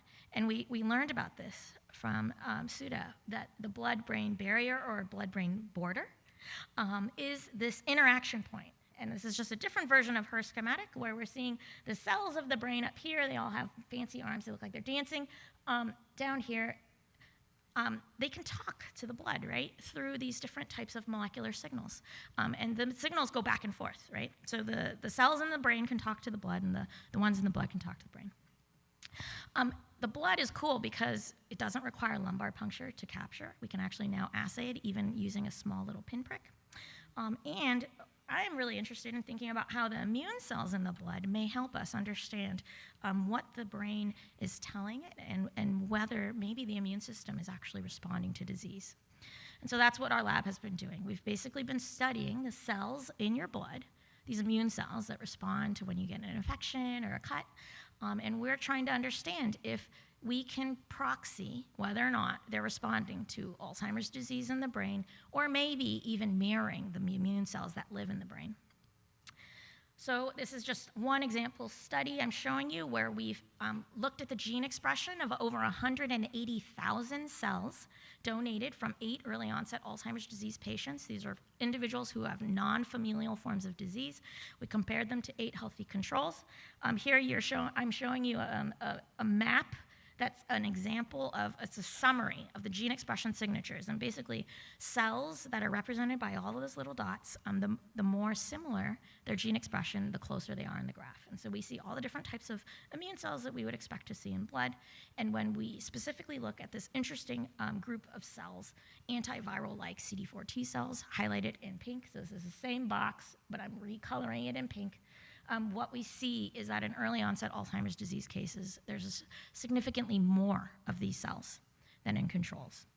And so the rest of our work now is to figure out who those cells are, what they're doing, why there are more of them in the early onset AD patients versus controls, and what they're responding to. Like, why are they acting like this? And is this something that might help us understand why some people are getting disease faster? So with that, I just want to, again, remind us that by leveraging understanding of our genetics, we can learn more about the biology of disease, but also identify potential strategies for promoting brain health for all. Thank you.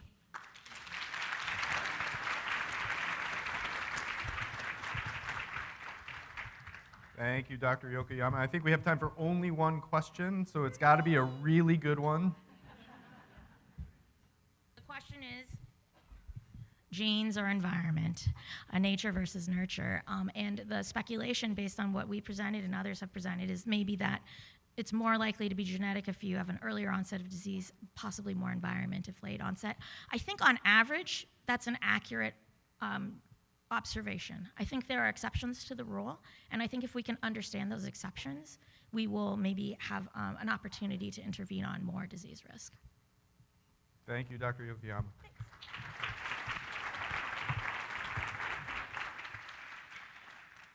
So we are going to move on to Dr. Jennifer Weuve.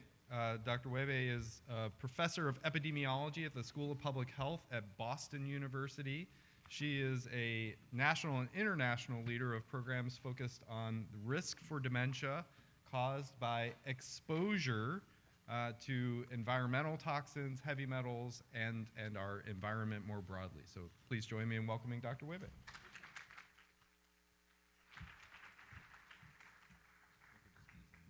Okay, great.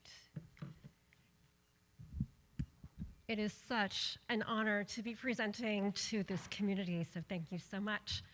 I am the second Jennifer as part of the series of 3 Jennifers, and I'm switching the conversation back to nurture. I'm going to be sharing with you how exposure to things in our environment might influence our dementia risk.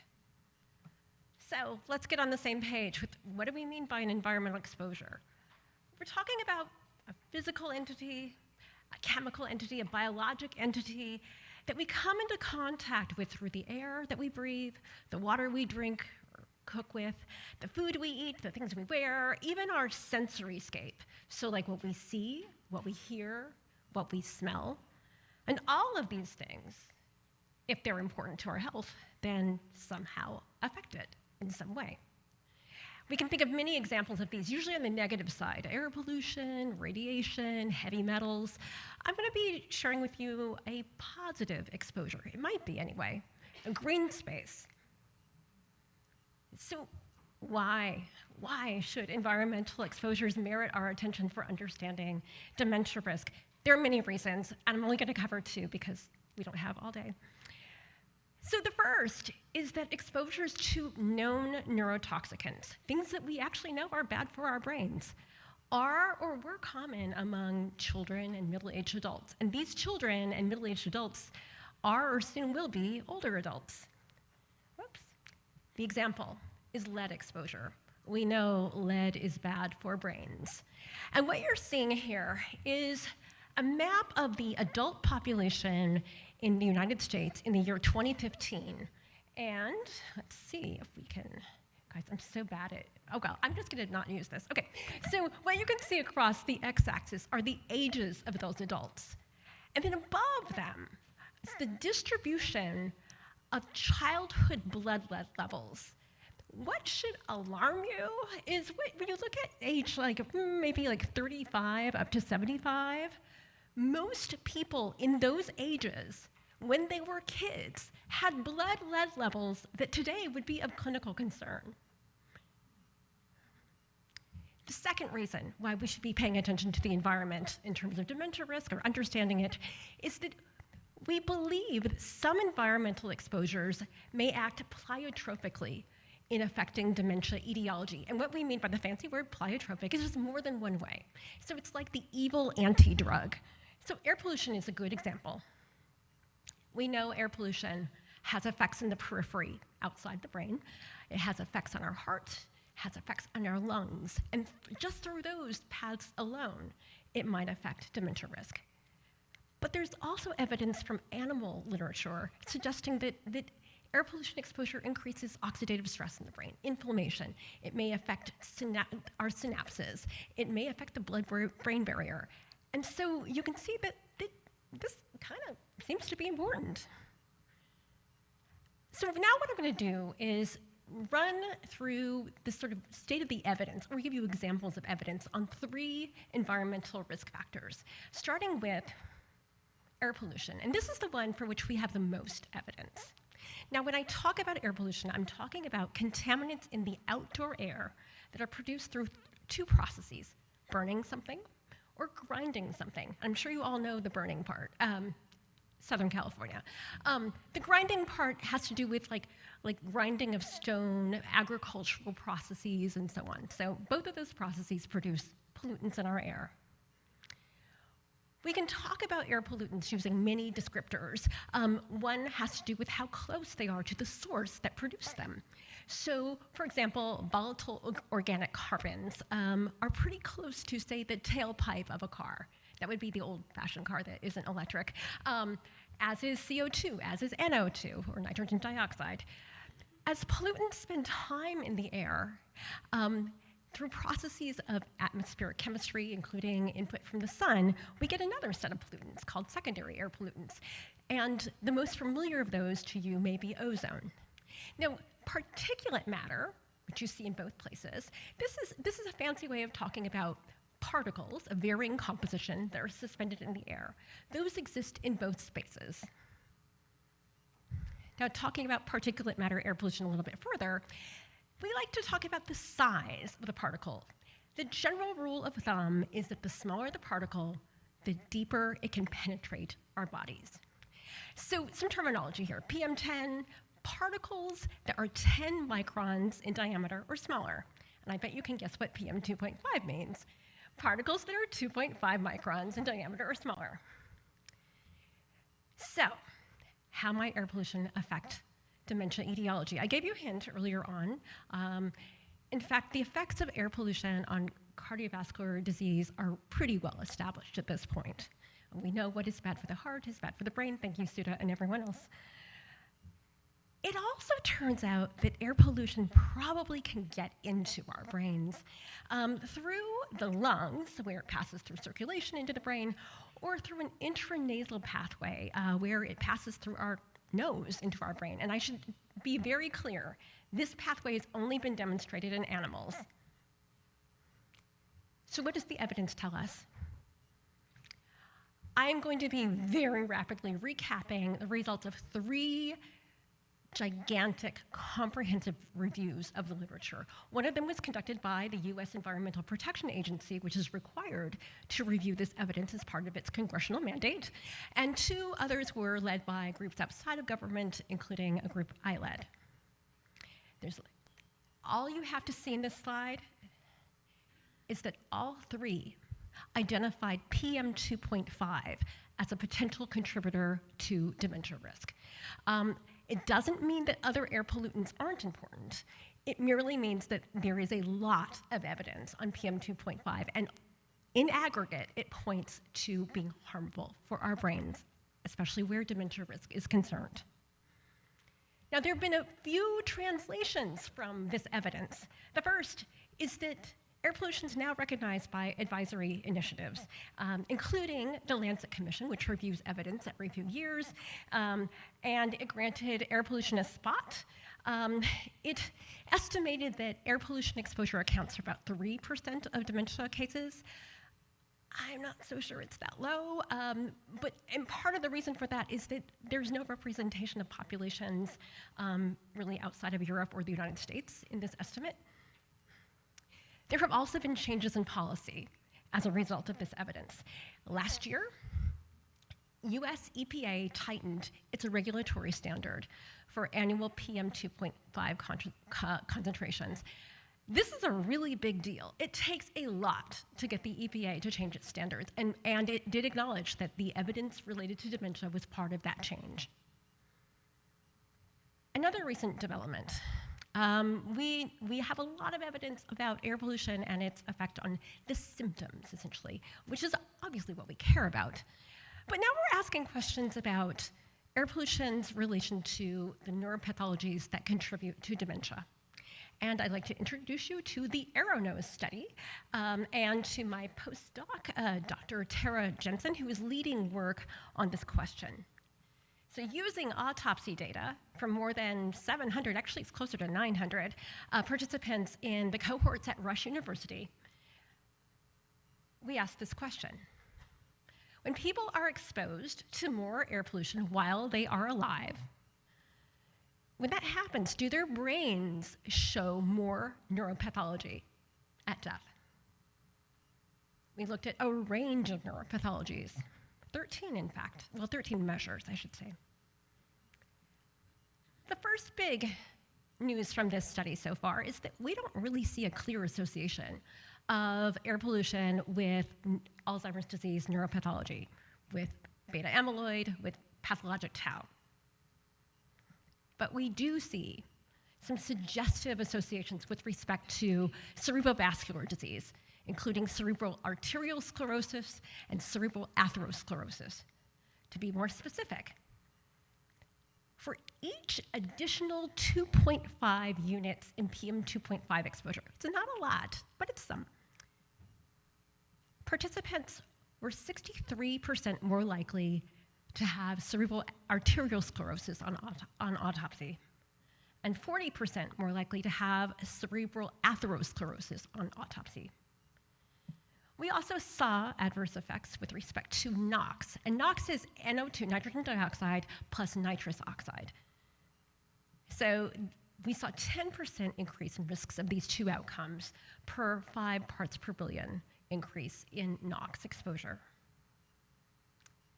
I'm going to turn now to a second environmental exposure, noise.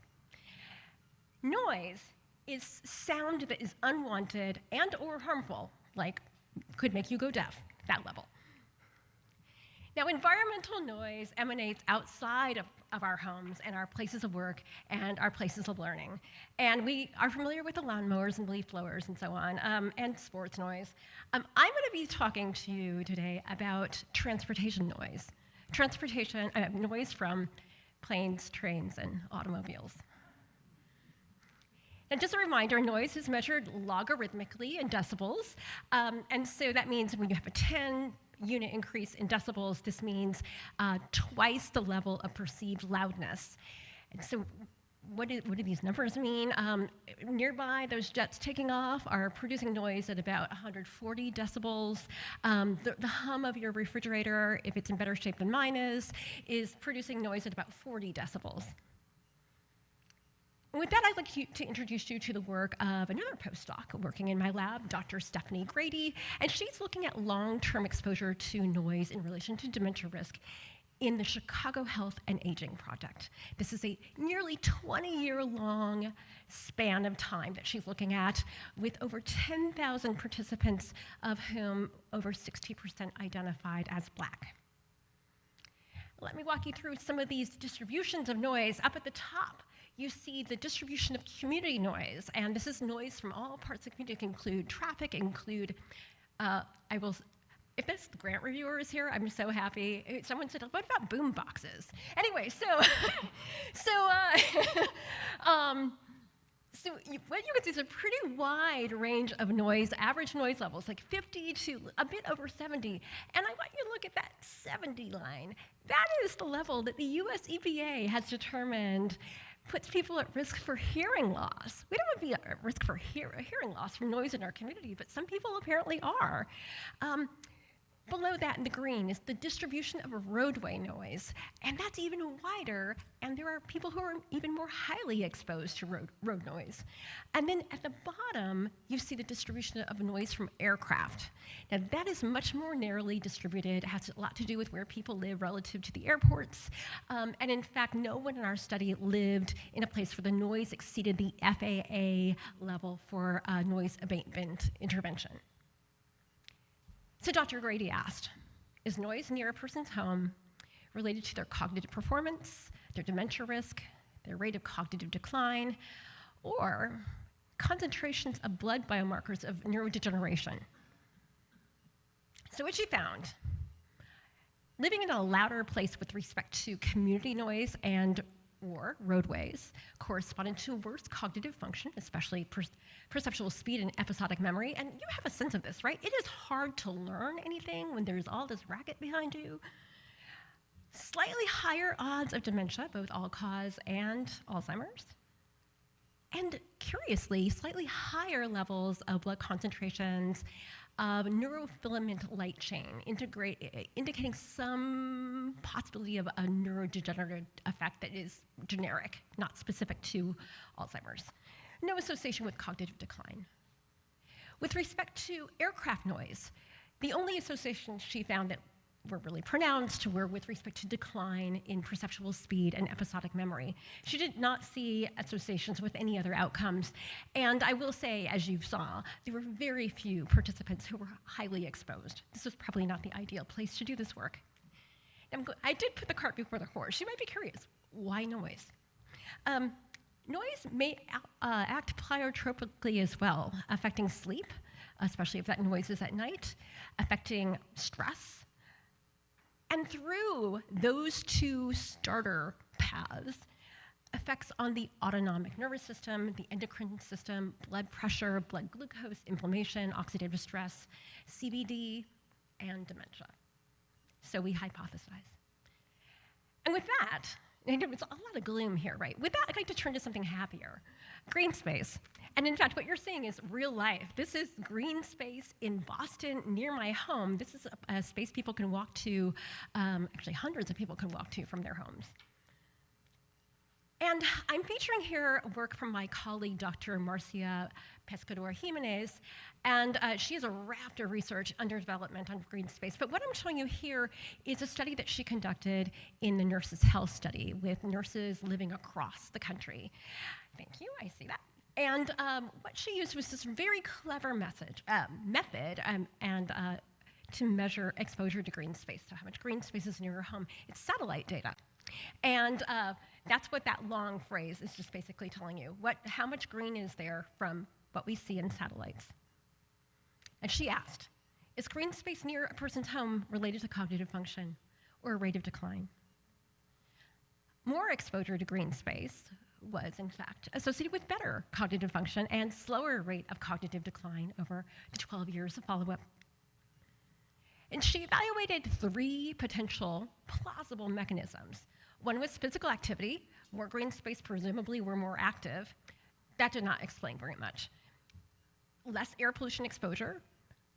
Presumably there's less of it near green space. That did not explain the associations she saw. But what did, at least a little bit, was reducing depressive symptoms. And with that, I would like to thank all the people, I'm sure I haven't listed all of them all, who have contributed to this research. And I'm happy to take questions.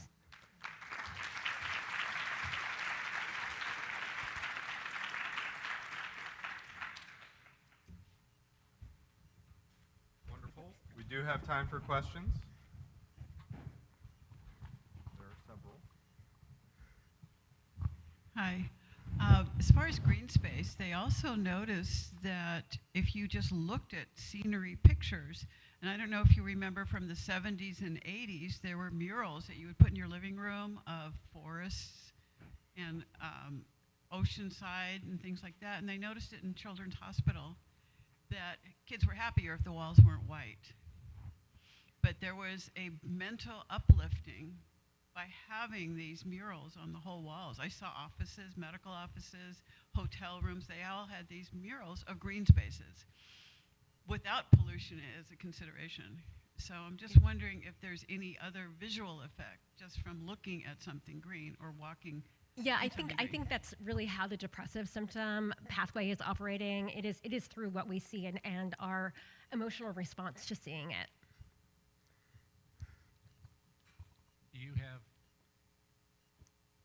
Yeah, you're on. Yes, thank you. Do you have any information on So I have two questions. One, is the risk of dementia with noise pollution through the hearing loss, or is it distinct from that?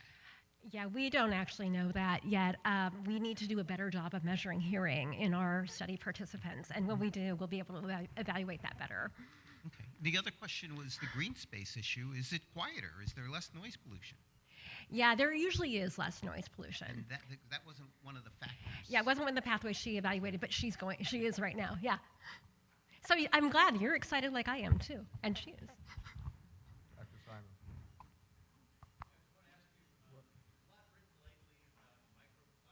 Yeah, I was ready for a microplastics question. We don't know. Yeah.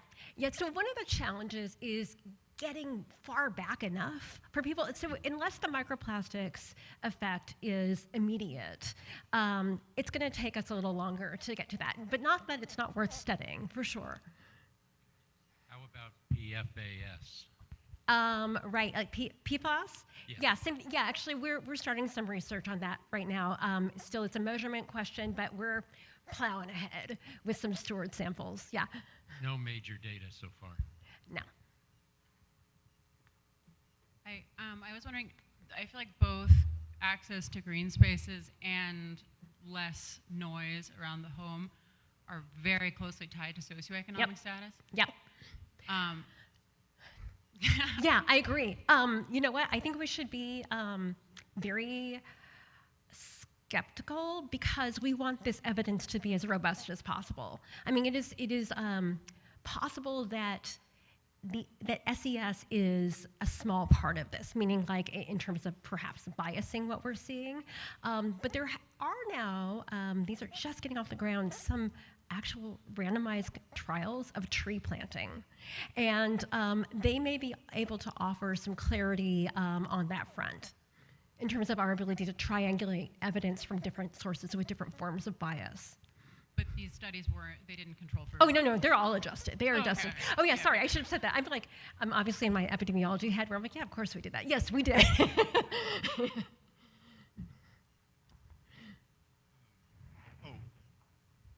go ahead.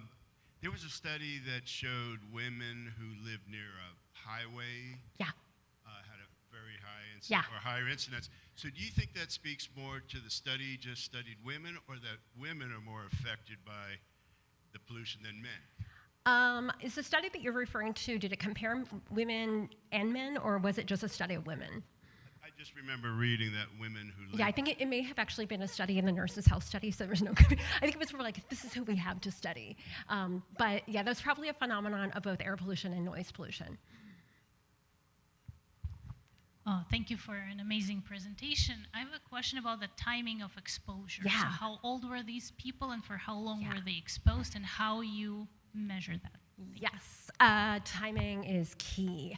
So our study of neuropathology, what we did there is we estimated their exposures in the 7 years prior to death. It sounds a little random, a little bespoke, but that was an optimization of the prediction models of exposure that we had on hand and when people were alive and when we knew where they were living. I'm going to guess that we can go back farther. I've been involved in some studies where we've used a 10-year window prior to dementia onset, I should say. And I should also say that exposures over time are fairly correlated, a little less so than for noise exposure, but yeah, timing is something we're still working out, but it's probably a long time. You need to kick me off, don't you? Soon. Any There's one last? back, there's one back Right there. here? Go ahead. Oh. We'll repeat it. What's the lead thing? Yeah, the lead thing.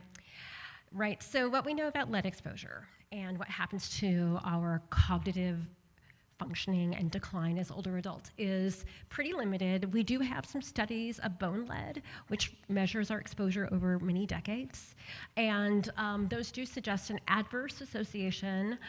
We don't have anything with respect to dementia yet, but it is definitely of high interest because of how many people who are going to be old who are very highly exposed as children. Way back there. Or, Last I'll leave. question.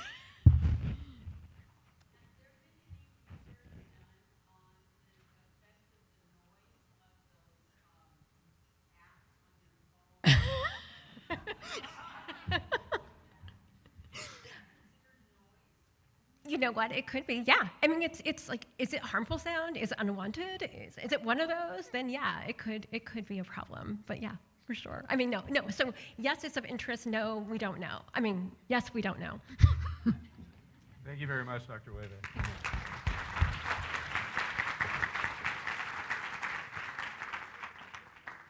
Our last talk of the morning session is going to be from UCI's very own Dr. Vivek Swarup.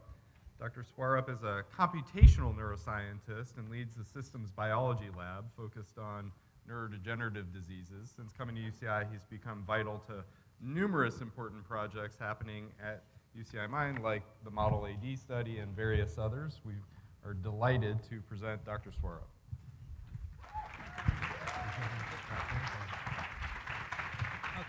Thanks a lot, Josh, for inviting me today. Before we get started, I understand that I'm the last speaker and I'm the one holding you for lunch. So I'll try to be as entertaining as I could, given the topic that I have today. So a fun fact, I'm an art admirer, and I have put together these images inspired by famous works of paintings. And bonus points if you can guess which paintings are these. They will be spread throughout the presentation.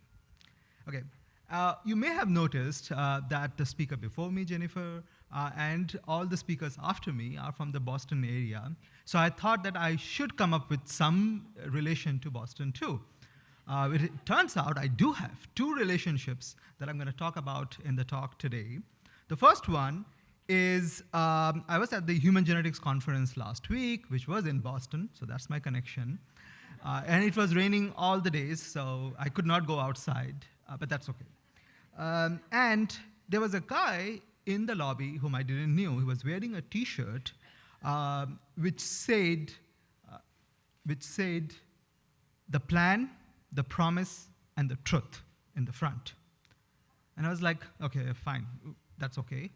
But then when he turned around and he was walking away from me, I looked at his T-shirt from the back, and it talked about that the genetics is the plan. And I was like, okay, fine, that's okay, that's good. Then it talked about transcriptomics is the promise. And I was like, yeah, that's true. I know that because I work a lot in transcriptomics. And so like, yeah, that's true. And then finally, the third line was proteomics is the truth. I'm like, oh, wait a minute, there is something else. That T-shirt missed. And the thing that he missed, which is one of the most understudied fields in this context, is epigenomics or epigenetics. That is the script. We talked a lot about how nature, which is the genetics, we also talked a little bit about the nurture, which is the epigenetics, the symphony that there is. And so this is the thing, the plan, the script, and of course, the promise and the truth. And we're going to talk all about that today. So if you think if DNA is the book, right, and obviously if DNA is the book, it's going to be a very boring book because it's just going to be ATGC. But assuming that DNA is a book, then epigenetics is the bookmark and the highlights. And that's what we are trying to drive through today to try to understand the field of epigenetics, how it evolved, especially in the context of Alzheimer's disease. So I was struck by this, the quality of this picture that I could find or generate, if you catch my drift. But I want to tell you that this is what we usually think about when we talk about genes and about DNA and about chromatin. You can see here that you have the DNA here, which is, of course, double-stranded, and you have modifications in the DNA. For example, the addition of methyl group, which we call it as DNA methylations. Then you have these DNA that are tightly wound around these proteins known as histones, and then you have also these tails of histones that can be modified, and that's known as histone modifications. And then you, of course, have structures that are tightly wound of DNA, which are known as chromatin, resulting in the formation of the chromosome. So finally, if we look at the epigenetic mechanisms that are restricted to DNA, there are epigenetic mechanisms that are there for RNA, which we're not going to talk about just to keep this a little shorter. We basically are dealing with modifications of the DNA, for example, the DNA methylation, the addition of the methyl group. Then we are talking about histone modifications, modifications to those proteins, for example, methylation and acetylations. Most of them are in the lysine residues, and there are reasons why this is the case. And then you have chromatin remodeling, and we're going to look into that, how people have been using and studying them. Basically, interactions of chromatin, which can be very far in the whole structure of the DNA or the chromosomes, and can fold together and form these interactions that we are just beginning to understand and appreciate.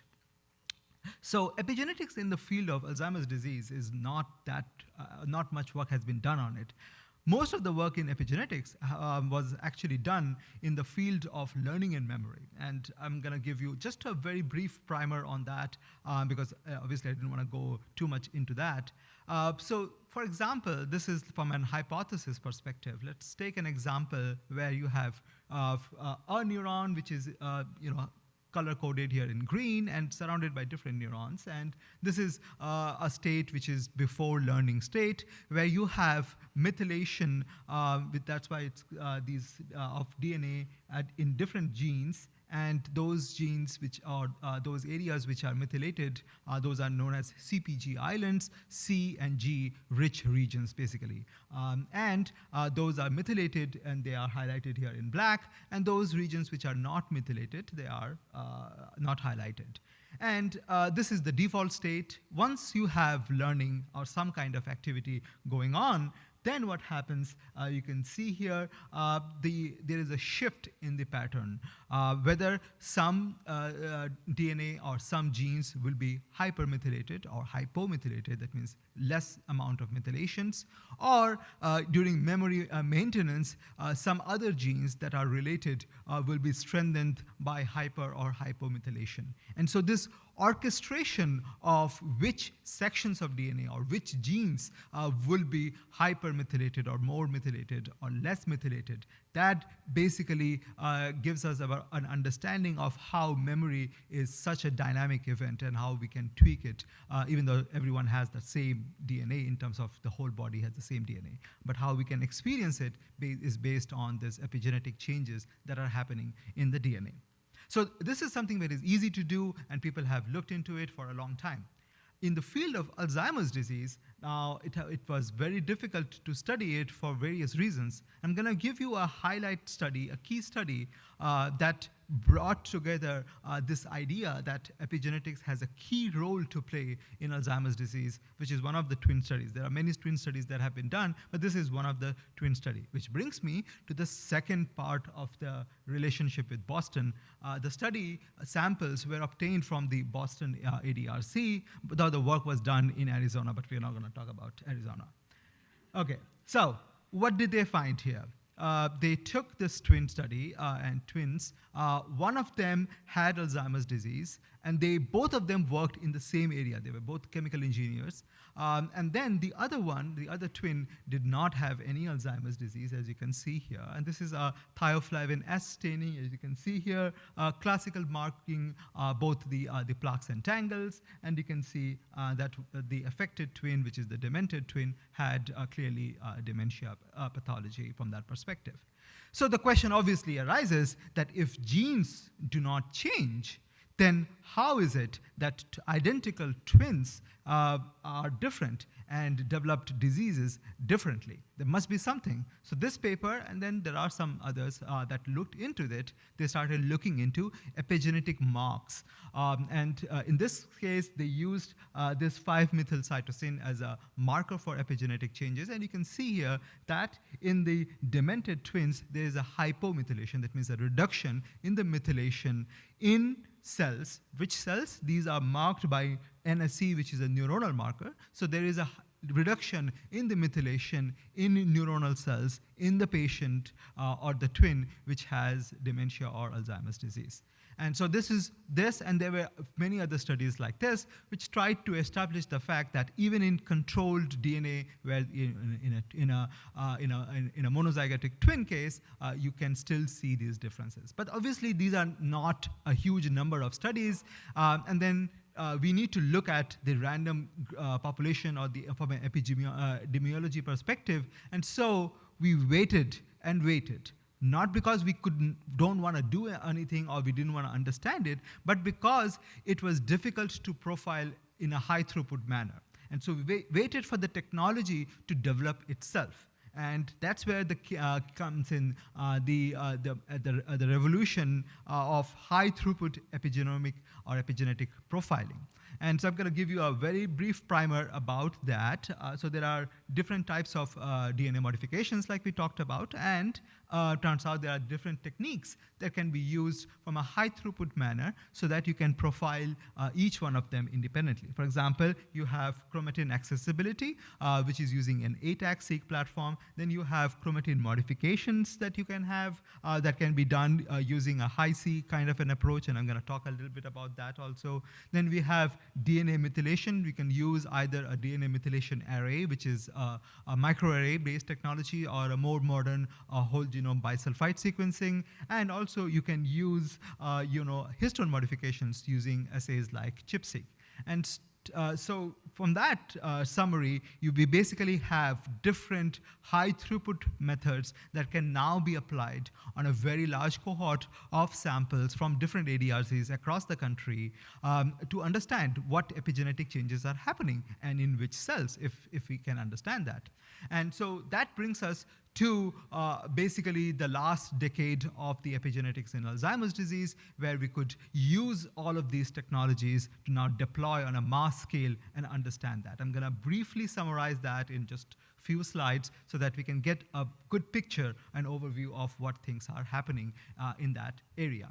So the first is the DNA methylation signatures. This work was done using the DNA methylation arrays, so not the bisulfite sequencing, which was developed later, but a little bit older technology. Nonetheless, it was done in a very large cohort of more than 300 samples, and they found a lot of DNA methylation changes, predominantly hypermethylation changes, across glial cells, microglia, and astrocyte populations. So that's what's interesting, and a lot of genes were involved in the classical pathways that are involved and understood in Alzheimer's disease, like immune activation and development, metabolic pathways. So genes that are involved in these pathways were hypermethylated, and so that talks about the methylation signature changes that are there. Interestingly, you will notice a common theme and pattern that many of these changes are specific to specific cells or genes that are expressed in specific cells. Even though we are not still there at the single cell resolution at this point, we still could understand that cell types in the brain have specific roles, and methylation is not just there in every cell type. It's specific to something. Okay, that was for the first study. The next we talked about or looked into histone modifications. And if you remember, this is a ChIP-seq study where you can pull down the histone antibody, specific modifications of the histone. For this one, this was a ROSMAP group study, which was done in a very large cohort of more than 600 samples. And what they looked at was the H3K9 acetylation, which is histone acetylation that is done at the lysine residue. And they used a ChIP-seq to do that. And what they found was quite intriguing. They found that this acetylation, which usually marks this promoter area, is highly related to the tau burden in those patients. So they, of course, have pathology data from each of those patients. And so they say that they found that the more tau burden you have in the brain, the more histone acetylation you have in those promoter regions. And that this increased acetylation is not related to the amyloid burden in the brain. And that could lead to many hypotheses. What they also looked into are the genes that are methylated in those using the acetylations. And they correlated the RNA expression of those genes, and they are very highly correlated. You would expect that. This isn't something that you wouldn't expect. You would expect that those genes that are now methylated are now highly correlated because their transcription is now altered or tweaked. So that's something that you can expect. So now that we have tau that or somehow playing some role in these kind of acetylation or histone modifications. The next is a study that was done in my previous lab at UCLA. I was not part of this study. What they did is that they used this technology that was just coming up, Hi-C. It basically looks into the chromatin and chromatin interactions, and then tries to understand those changes. And so you can understand changes that are in genes in the chromosomes very far apart, or even in genes that are in different chromosomes, because apparently chromosomes do all sorts of networking and talking with each other, and they do these kind of interactions. So what this study found out that there is a hypomethylation, that means less amount of the acetylation that's going on in these new and positive, which are neuronal cells, and an increase of acetylation or hypermethylations in glial cells, which are new and negative cells. So a shift in balance that is going on, and this is an H3K27 acetylation, which is a mark for an enhancer region. So in enhancers, there are changes that are happening, and they could do that using Hi-C as well as using ChIP-seq for the acetylation that is going on. So they could find that there are specific genes that are being regulated or dysregulated using this method. And finally, we came to this study where they looked into open chromatin structures or alterations in Alzheimer's disease. Chromatins are closed or open based on different markers. And in this study, they used an ATAC-seq, which we will also talk about a little bit later. That's a method to understand the regions of the chromatin which are open or closed. If the region of the chromatin is open, then the transcriptional machinery can access it, and the hope is that the transcription and the protein synthesis can happen in that area. So this is also a large study from the Mount Sinai group, and what they found out that there are specific regions, again, in a neuron that are being altered, and there are region-specific things that are happening. For example, in the entorhinal cortex, these changes are happening and are different from what are happening in the superior temporal gyrus for that matter. And so they could understand the cis regulatory architecture or changes that are happening in that space. So to summarize all of this, we could see changes that are happening at different levels of regulations of epigenetics, histone acetylations, DNA methylations, chromatin accessibility, and the 3D genome. Till now, we could all understand that the changes were looking into the bulk tissue. That means they took the postmortem human brain samples, ground it up, and they were looking into that. But clearly, the signal was coming differentially from neurons and glia and so on and so forth. So the need was to understand the changes that are happening in specific cell types separately. And so the technology evolved in the last 10 years so that we could understand and profile these changes happening in the cell types. And then hopefully the technology would even develop further so we can understand the architecture from a spatial standpoint, from the standpoint of different layers of cortex and so on and so forth. So our lab was one of the first labs in the world to understand the cell type specific changes that are happening in Alzheimer's disease, and specifically the epigenomic changes, which we published quite a few years ago now. And what we found, huge changes that are happening in every cell types. As you saw in the previous papers that they were hinting into, we could validate that with using these new technologies. But we now have the resolutions to not only understand that some changes are happening, but also to build upon that to figure out what exact transcriptional programming and machinery is being deployed in specific cell types, and how they are orchestrated between cell types, how those changes are being manifested in one cell type and then transmitted or altered in other cell types.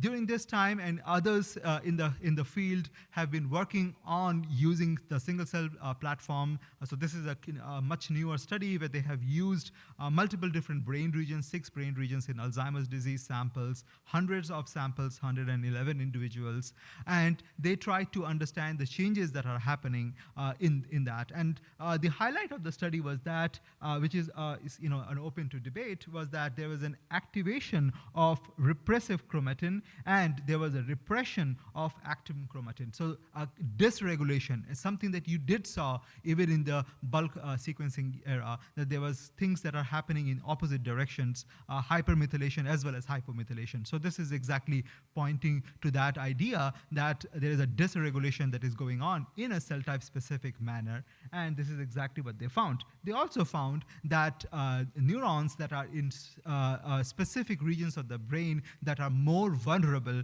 to diseases, they are being differentially epigenetically modified than neurons that are in non-vulnerable regions of the brain.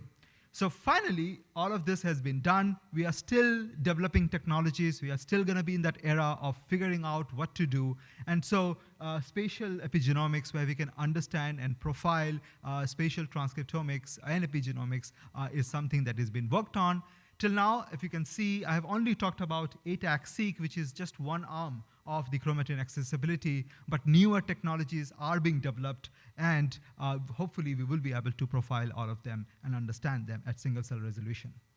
Coming that to the therapeutics, can we use all of this understanding and dysregulation in Alzheimer's disease to go for therapeutics? And it turns out there is a very compelling evidence that something like this can be done.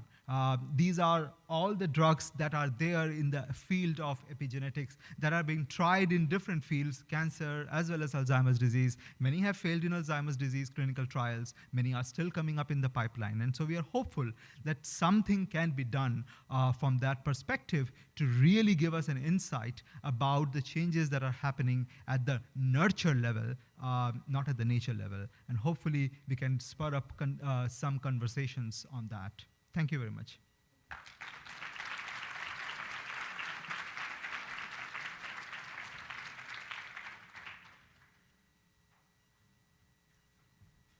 Very nice. Time for questions. Everybody get all that?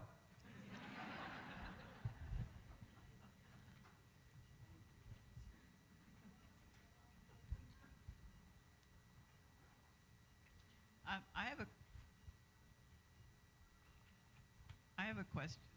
We hear you. Okay.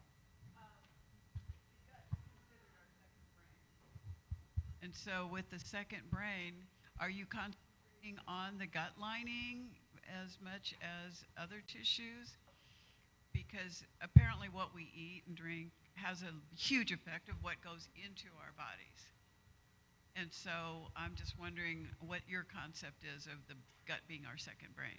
Yeah, right, and that's true. A lot of research has been done and is actively being done, even at UCI, to understand the changes that are happening at the gut microbiome and how they are affecting the gut-brain axis.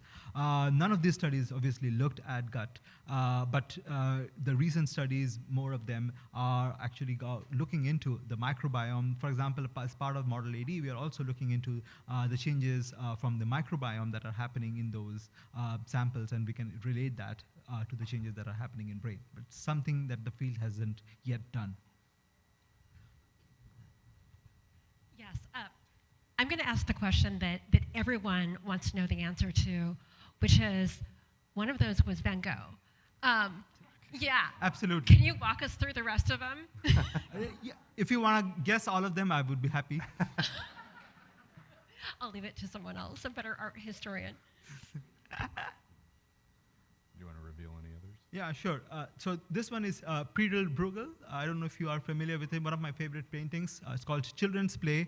Hundreds, the actual painting, not this one. Hundreds children are playing, and it's in Vienna. So if you want ever go there, please look at that. The first painting that I showed, which is my favorite painting, is based on Botticelli's Primavera, which is in Uffizi Gallery in Florence. So if you ever visit there, it's just a 190-foot mural. Yeah, and then of course there are Vincent van Gogh, my favorite painter. Vivek, Dr. Yokoyama kind of pointed us to the risk genes, and I think a lot of those genes point to microglia and other non-neuronal cells. It seemed like your epigenetics lecture focused a little more on neurons. Is that a fair summary? Do we think that the epigenetics are pointing us more to neurons, whereas the genetics point us more to non-neuronal cells? No, actually, it's not the case. It's an equal split. If you look at our work as well as the others that I've shown you, there are changes that are happening in glia all the time. But there are also changes that are happening in neurons all the time. It's that interplay between neurons and glia that is being altered, and we agree that it is being altered. How it is being altered in Alzheimer's disease from an epigenetics perspective, that is yet to be uncovered. And that's what people are working on. Okay. Thank you, Dr. Swarup. Thank you.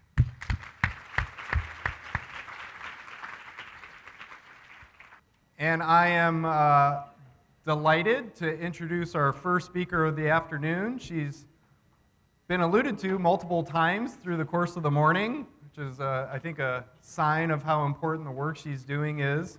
We're really grateful to Dr. Yakeel Quiroz, who has recently moved most of her research program to Boston University. Prior to that, she was at Harvard and Mass General. And I understand that she's still got things going on at both places.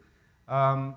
Quiroz has been a part of the Columbia Kindred study that Dr. Kosik discussed, as well as other important work in her role up in Boston. But we're extremely excited because she has produced some of the most informative and important case studies from members of the families that Dr. Kosik introduced you to this morning, and she is going to tell us about those in her talk this afternoon. So, Dr. Quiroz.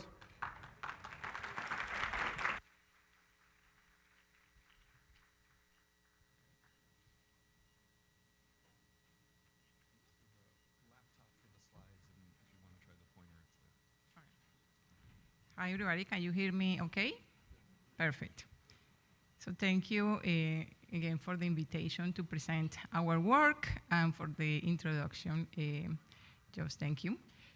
Today, as was just mentioned, so I'm going to be presenting some of the work that we have been doing with the Colombian Kindred that Dr. Kosik mentioned this morning. So I'm actually originally from Colombia, from this part of Colombia that is impacted by these mutations. And I started working with Dr. Francisco Lopera when I was in college, as a college student. So I'm actually going to start here by acknowledging again, so unfortunately he passed away last year, but he was the one who started all of this, and he was my mentor all these years. So yeah. And I just put a quote from him that is relevant for this meeting, is that he actually believed, and he said it many times, that nature was pretty much the answer to many diseases, but it was also the answer to finding the cure or the treatment of those diseases. And that has been a motivation for all of us. So these are my disclosures. And this is kind of like the outline that I want to use for today's presentation. So I'm going to be just presenting an overview so autosomal dominant Alzheimer's disease, and then discussing some of the specific projects that we have with these families. I'm surprised that I haven't seen this figure today, but I wanted to remind you again of how we think about Alzheimer's disease right now. So we think about Alzheimer's disease as a continuum, and that continuum, of course, the last phase is dementia, but there is a phase that is mild cognitive impairment, and before mild cognitive impairment, we now know there is something that is called preclinical Alzheimer's disease. And this preclinical Alzheimer's disease, it means that the individual may have some risk factors or some markers of the disease, but they don't have symptoms of the disease yet. So that has been a motivation for my work and the work of others to try to better characterize that phase of the disease. And the goal has been always to prevent or even to delay the onset or prevent the disease altogether. Also, as a reminder, Alzheimer's disease is not only one type of disease. The most common form of the disease is what we call late onset Alzheimer's disease or sporadic Alzheimer's disease. And there are a few characteristics that they had been mentioned this morning, but I just wanted to bring them back so we are on the same page. So first of all, the most common form of the disease actually explains, of course, the majority of cases. We can see it in individuals older than 65, and there are some risk factors, including one genetic risk factor that was mentioned early this morning, that is ApoE4. That is just a risk factor. And as Dr. Kosik mentioned this morning, so there is also the familial form of the disease, what we call familial Alzheimer's disease. And this form only explains, as it was also mentioned, a minority of cases, even like less than 2 or 1% of cases. They are very rare, but as he pointed, and later it was also shown, they are in this corner that whoever gets these mutations in the presenilin 1, presenilin 2, or the APP gene, they are pretty much destined to develop Alzheimer's disease later in life. So they usually develop symptoms before the age of 65. They, as I said, they are pretty much destined to develop, so 100% penetrance. And depending on the mutation, the age of onset may also be different. So as I mentioned, so we're very interested in trying to understand this preclinical form of the disease and see how early we can actually detect changes linked to Alzheimer's disease. As Dr. Kosik mentioned this morning, and this is some of the work that Dr. Lopera actually started with Ken, even before I joined the group almost 30 years now. Like, unfortunately, for the characteristics that he mentioned, in Colombia, we have several families, several large families, with autosomal dominant conditions or neurodegenerative diseases. So we have Alzheimer's disease, but it's not the only one. We also have frontotemporal dementia. We have families with Huntington. We have families with Gatchel, that is a hypervascular disease. And for years, we have been working together to characterize these families and follow these families over time. So I'm going to be talking about the family that we call the Colombian kindred. That is the largest in the world, with only one mutation. They have the same mutation. As it was mentioned also earlier, so we have about 6,000 individuals that belong to these families, and about 1,400, 1,500 that carry the mutation. And this is kind of like the clinic, I don't know, yeah, okay. Trust me. So they usually develop mild cognitive impairment at the age of 44 or 45. They usually develop dementia at the age of 49 or 50. And unfortunately, they usually die in the early 60s of complications of Alzheimer's disease.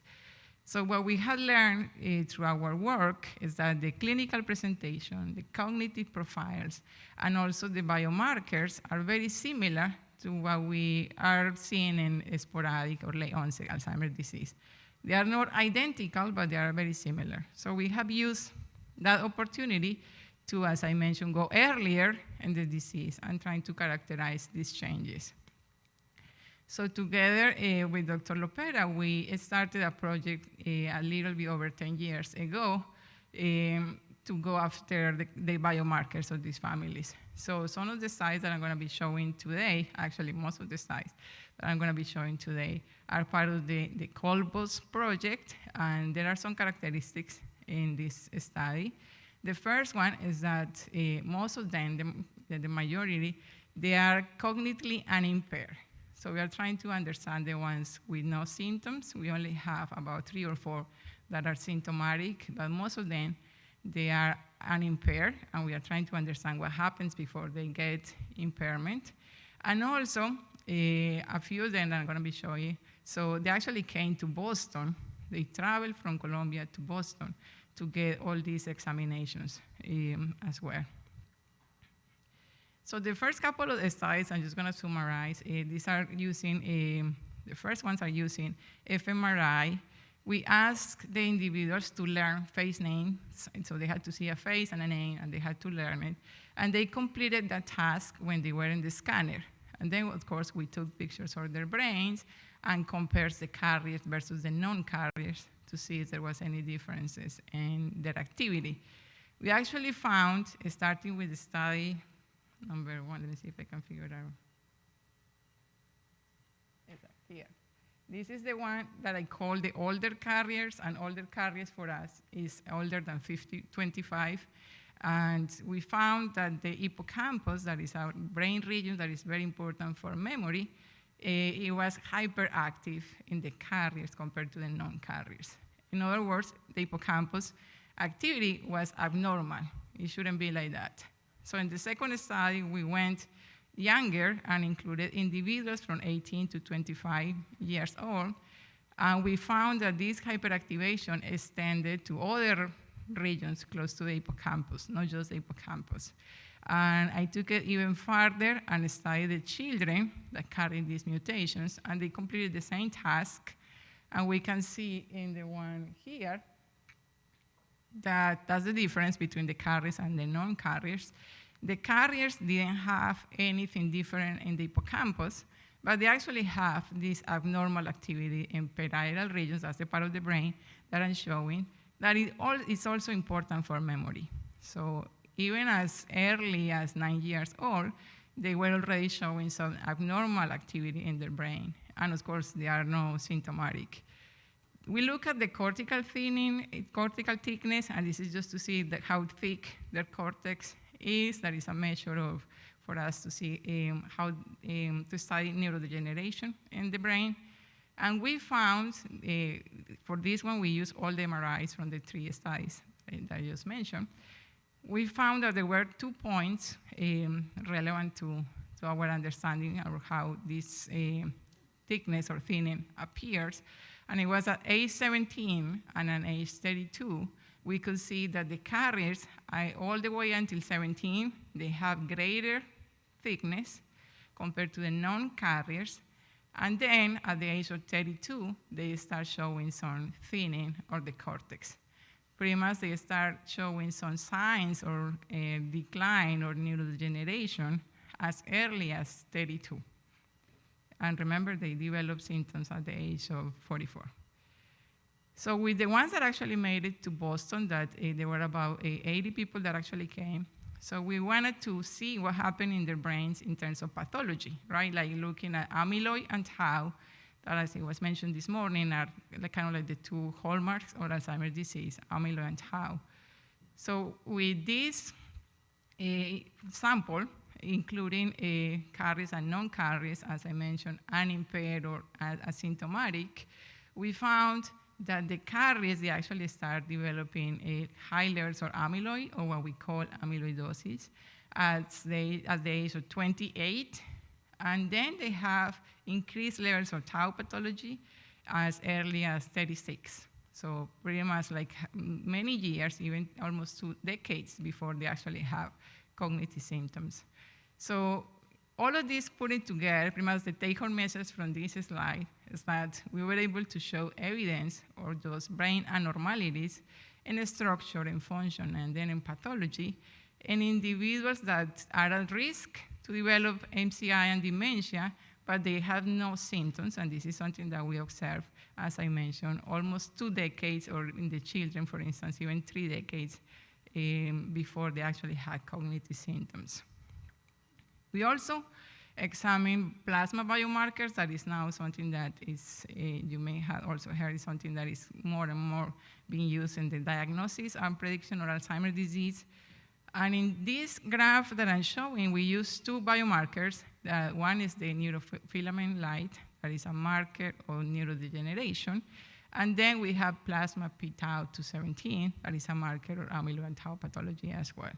And what we observe is that the two markers, they were able to distinguish carriers, the carriers are the ones in red, carriers from non-carriers in their mid-20s, so very early, even early than what we observe with PET imaging. But when we directly compare the two, like NFL and p-tau 217, p-tau 217 won, so it was better at distinguishing the groups just with using this plasma biomarker.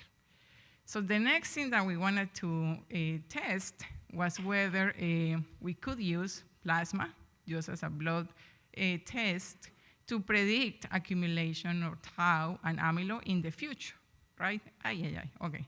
So I'm gonna go really fast. And in this study, we observed that plasma was able to distinguish the groups and predict who were going to develop amyloid and tau about 8 years before. So that's something definitely to consider. So plasma, more evidence in favor of p-tau 217. So in my lab, and this is just kind of like just to give you an idea of all the studies that I'm not going to be talking today, but we have used all the data and also the collaboration with these families to study a lot of risk factors and protective factors in these individuals. We have eye biomarkers, sex differences, sleep, other biomarkers. All of these have been studies that we have published in the past 10 years. But because of time, I'm just going to cover. So do they really have only 5 minutes? Because, yeah? Exactly. We started 5 minutes late. So, yeah. Because I was going to say, like, excuse me. Okay, so you already saw this one before, but it's just a reminder of all the risk factors that have been identified as modifiable in the risk of Alzheimer's disease. And we went after these risk factors, and I'm going to very briefly, show you what we had learned. One of the first risk factors is cardiovascular risk, as it was discussed this morning. We studied cardiovascular risk factors in these individuals, and the same, remember, they are asymptomatic. They are also very young. We didn't find differences in cardiovascular risk, or we didn't find any associations with cardiovascular risk and other measures, especially not related with cognition. But the same, but most of them, they didn't have a high cardiovascular risk because they were in the 20s and 30s. We also studied physical activity. That is one of the risk factors. And we also didn't see any differences in the carriers and non-carriers or any association with cognition.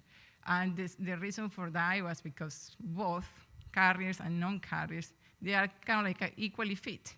So there were no differences in this case in the kindred. Something interesting that I wanted to mention here is with the sleep. We just completed this study. We did find differences in sleep, and we found that the carriers, they actually have reduced activity. This is kind of like the technical word that we use for the sleep spindles. It's kind of like a type of brain activity that happens during non-REM, no rapid eye movement stage. The carriers, they had less of this activity, less power. Interestingly, that less activity was associated with memory performance, and it was also associated, as you can see, as hopefully you can see the line there, it was associated also with brain pathology. So I'm gonna stop, I'm gonna just jump because I don't have time. But depression is one that Dr. Gatchel, the speaker that is after me, collaborated with me in this work. And we found that depression was a factor that modified the onset of the disease and also the neurodegenerative. So depression is one that, even in the context of genetic risk, had an impact. This one is another study looking at protective factors that I think that was very interesting. We just published a few months ago. When we actually found, we asked in Colombia, Colombia is a very religious and Catholic community, and the participants, especially when they face the disease, they always mention that it's what God wants to do, that they are very, and they increase the times that they actually go to the church and they pray. So we ran this study just to see if those that actually cope with the stress using religion, or in this case, like a religious behaviors, is that have an impact on their cognition. And we actually found that yes, not just had an impact on cognition, but also had an impact in the levels of pathology. Those carriers that actually reported greater religiosity, they have less pathology and they have better memory performance. So very interesting too.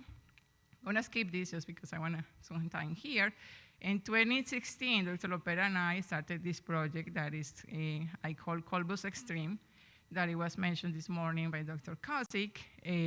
We wanted to go after those individuals from these families that they were supposed to develop Alzheimer's before the age of 50, but they didn't.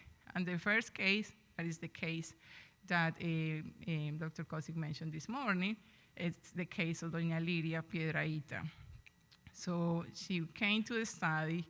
She only had cognitive symptoms, and after 70, almost 30 years after the estimated age, she was very healthy. The only thing that she had was high levels of cholesterol, and she came to Boston. She actually came to Boston twice. And I always say, like, just imagine that, right? From Colombia to Boston, and there is no direct flight. And just the fact that she came twice for me is very amazing.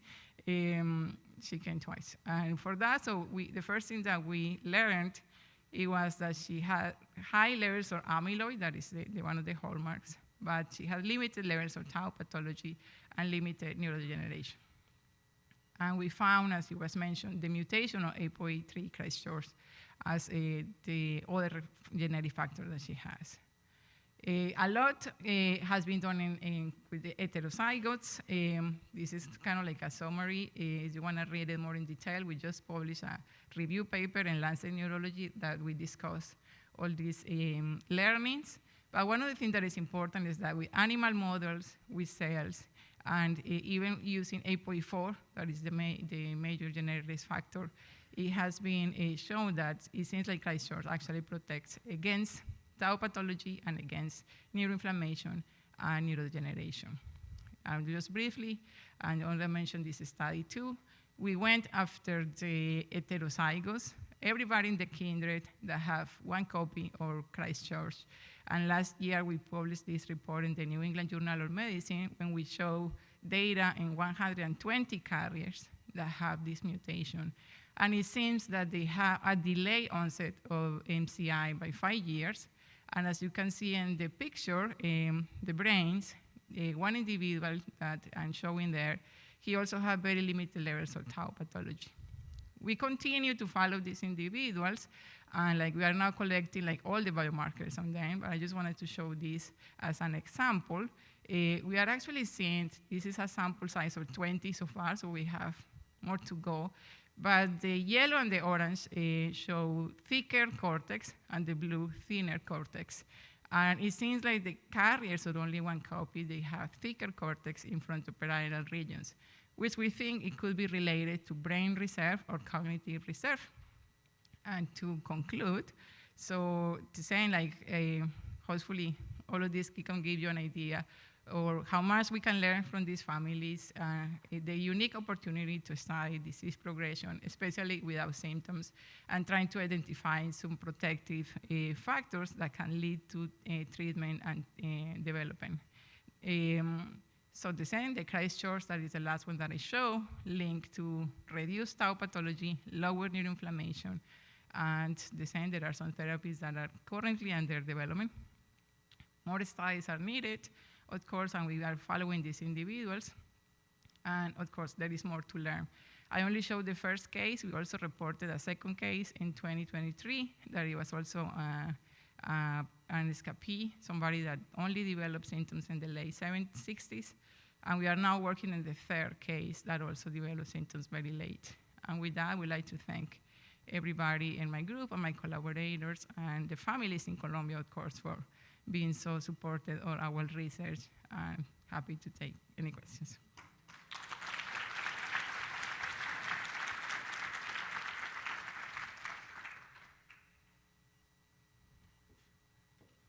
Did I go with the time? Very good. We have time for a question or two. Where are they? Can we wait for the Yeah, sorry, microphone? I jumped in that slide, but I can't go back. We have this one.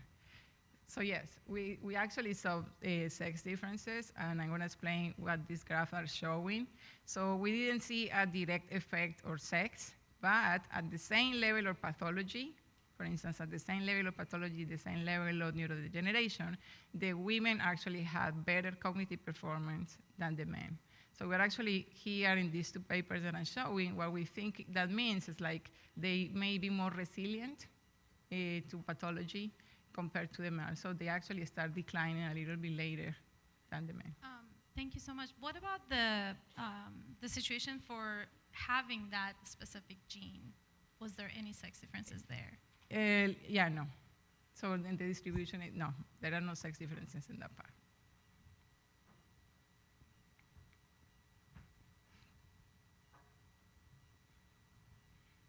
Yeah, go ahead. Yeah, well,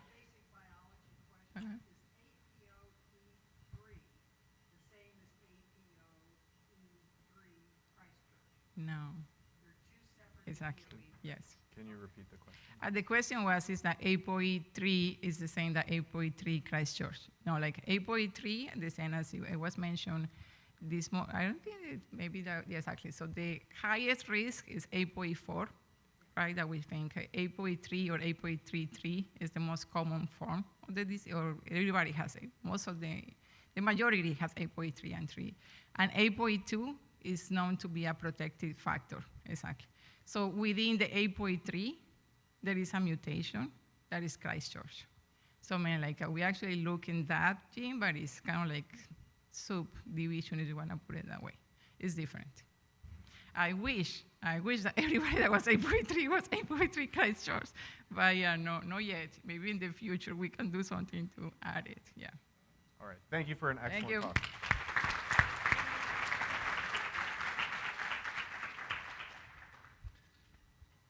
So at the end of her talk, Dr. Quiroz alluded to measuring depression, and it was also pointed out that our next speaker also comes from Boston, so the same travel schedule. I'm very grateful to Professor Jennifer Gatchel, who's a geriatric psychiatrist at the Harvard Medical School and at the Massachusetts General Hospital, has agreed to come talk to us about psychiatric risk factors for depression, for dementia. Thank you, Dr. Gatchel.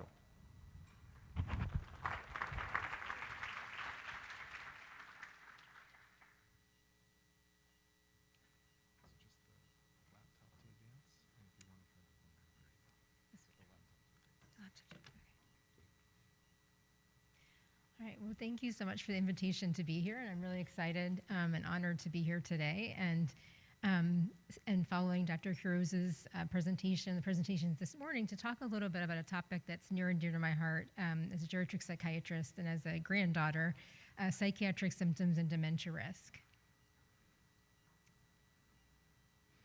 These are my disclosures and conflicts of interest. So believe it or not, that was a picture of me and my Nana Rose in our Texas backyard many, many years ago. I won't say how many years, but I remember around that time we would smelling homemade Italian pasta sauce, and it was the best thing in the world, along with homemade macaroni. And that was my grandmother in a nutshell. She was the heart of our family. But why did Nana Rose, why did she get so anxious and start stumbling, start falling and slurring her speech? This happened really suddenly. It was a very frightening time ultimately led my family and I down the pathway to a diagnosis of Parkinson's disease and eventually Parkinson's disease dementia in my grandmother. And in fact, some of these early symptoms of anxiety and increased depression, which were very unlike her personality, were some of the first signs of this illness. So for me, this is a very personal journey, and experiencing this with my grandmother and early in my life really motivated me to enter the field of neurodegenerative disease and think about ways that we can better support patients and families and develop better preventions and ways to delay the onset of these diseases.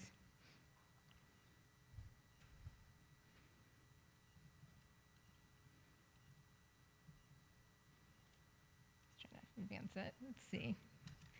Arrows. Okay, here we go. So I alluded to my grandmother Rose having anxiety and depression, which were new symptoms for her that she didn't have earlier in her life.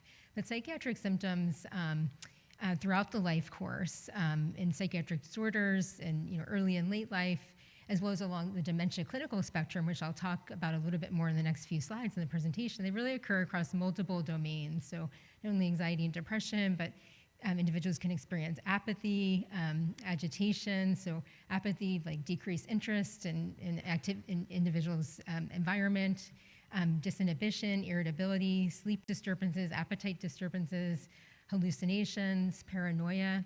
And many of these symptoms can co-occur. So although we kind of think about what is the most prominent or target symptom that we're treating or that we're observing, a lot of times when these symptoms may co-occur, actually sometimes in the same time within a given day, depending on the patient and the disorder and kind of the stage of illness. So those are psychiatric symptoms in general across all disorders in the lifespan, but what about across the dementia clinical spectrum? So in this context, we generally refer to these symptoms as neuropsychiatric symptoms because we think of them as being kind of based in the dementia syndrome or in that biology, and I'll speak about that in a few slides. These symptoms are also known or can be referred to as behavioral and psychological symptoms of dementia, or BPSD. And these also are multidimensional. They range from mild to severe. They're across multiple domains. And I've included on the right just some common scales that we may use to measure them and to track them clinically.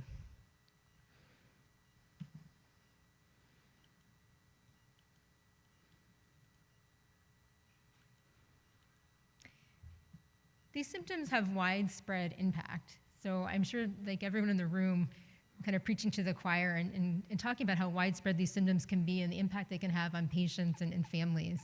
And so a few things that I want to point out about on this slide. So I've listed just a few of the negative implications here on quality of life, actually decreased quality of life, increased disease progression, actually in the patients, increased care partner burden, which can lead to premature or earlier stages of institutionalization, and an overall increased burden in the healthcare system.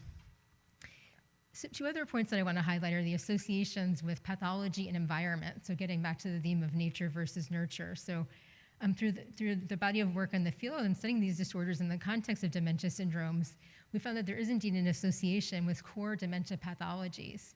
So the core disease processes like amyloid, tau, synuclein, and other factors, such as neuroinflammatory factors and neurodegenerative markers and cerebrovascular factors. And however, we also know that there's a very close interplay with environmental factors as well, and that's kind of the cornerstone of how we might approach or treat these symptoms. And then the final point I want to highlight is that these symptoms occur not only in the stage of dementia and mild cognitive impairment, but they also may occur in cognitively normal individuals, so in the preclinical stage of dementia syndromes that Dr. Quiroz alluded to in her slides.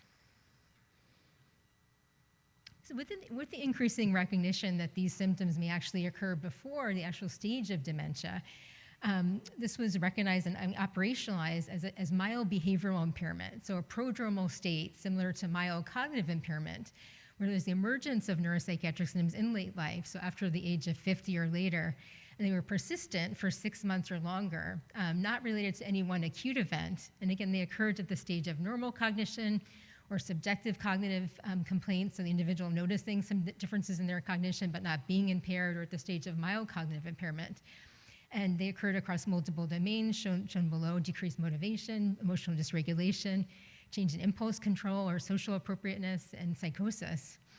And And this was operationalized again in 2017 by Dr. Ismail and colleagues through the Alzheimer's Association Neuropsychiatric Symptoms ISTART Professional Interest Area.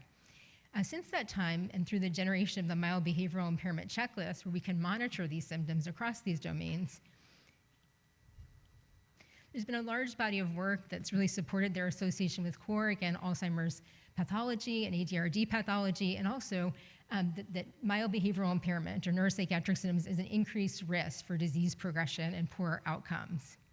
So I've listed some example questions that are some representative questions from the mild behavioral impairment checklist here, which we will administer to a patient or to a care partner, and usually to both.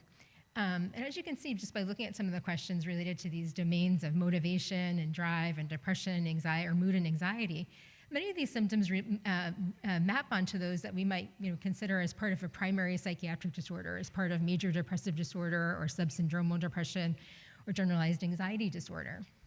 And herein lies some of the complexity when we think about these symptoms and when we think about the bidirectional relationship between psychiatric symptoms and dementia risk.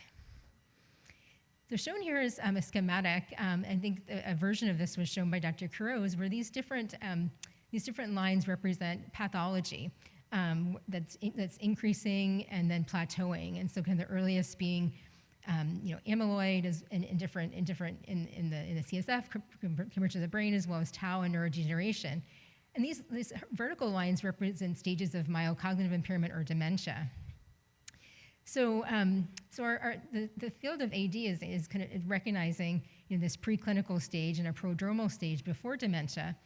And the complexity that I mentioned is that these neuropsychiatric symptoms, they can occur in dementia, they can occur in this preclinical or prodromal stage.